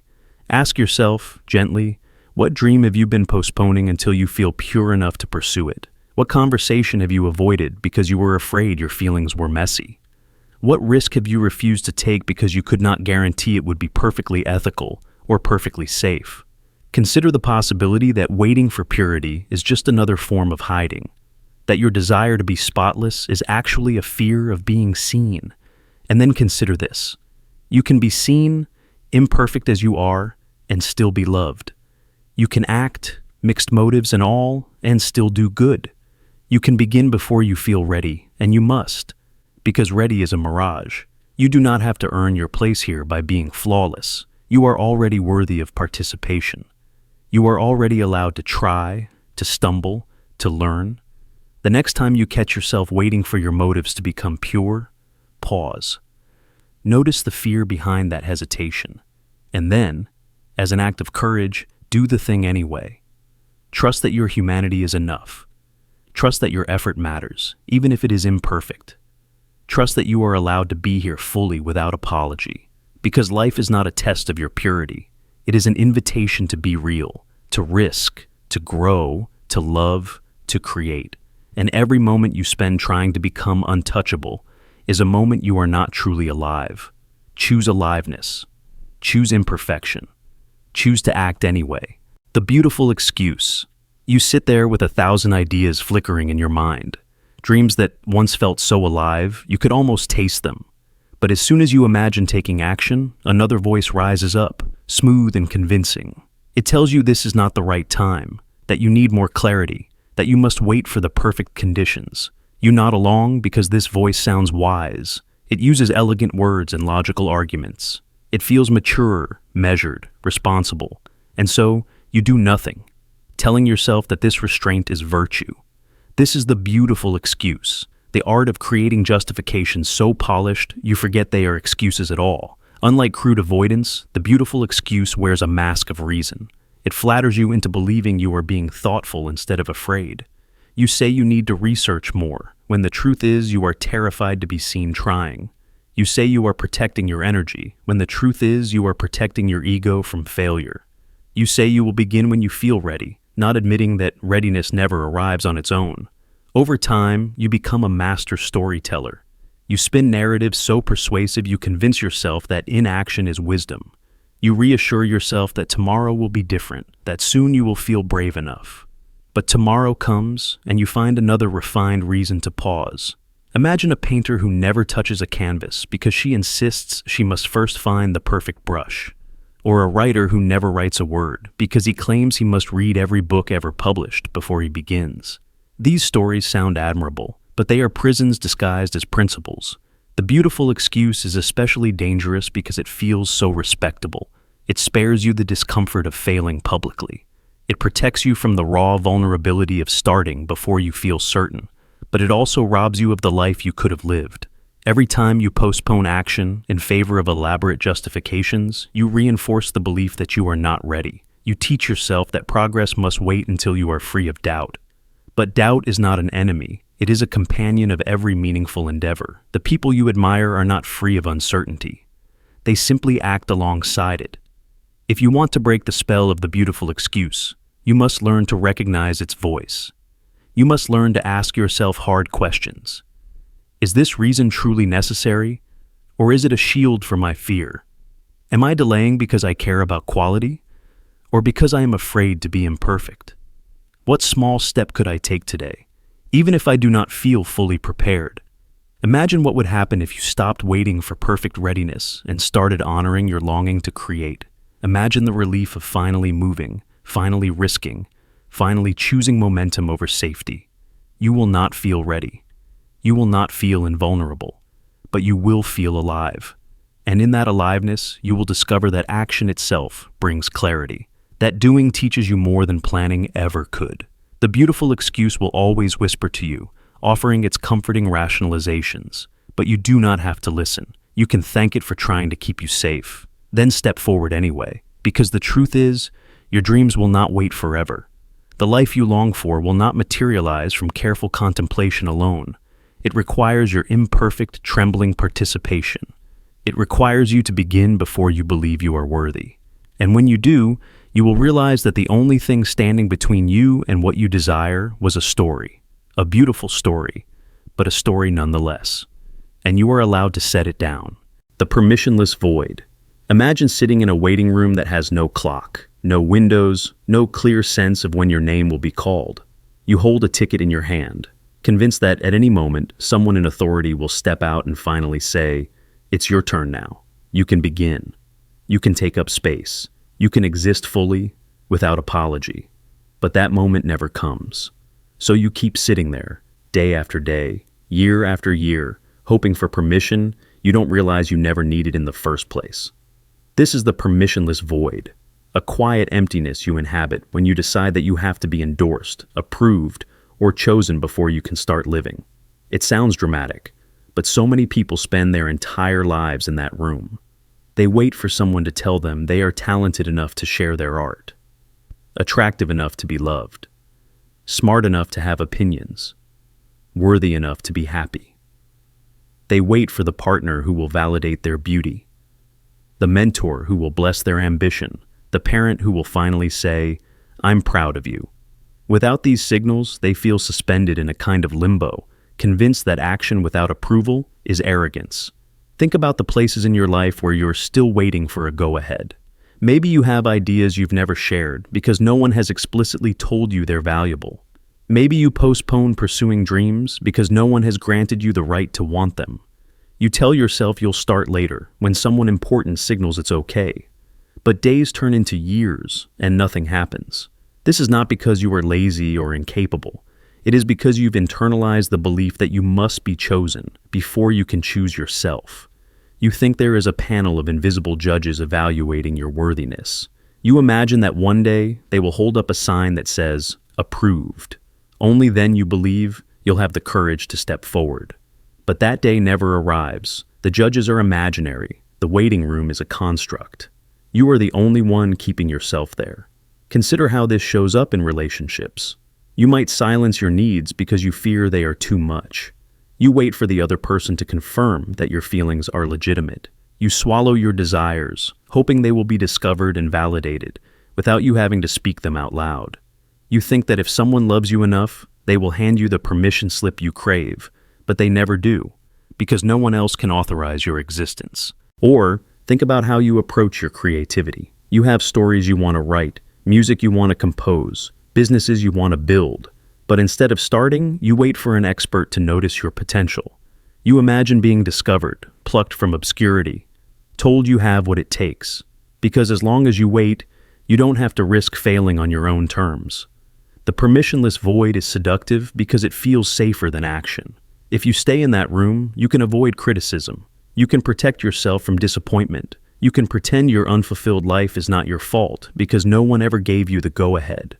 But the price you pay is your aliveness. You sacrifice the chance to discover what might be possible if you simply declared yourself ready. It can feel almost impossible to leave this void when your entire identity is built on waiting.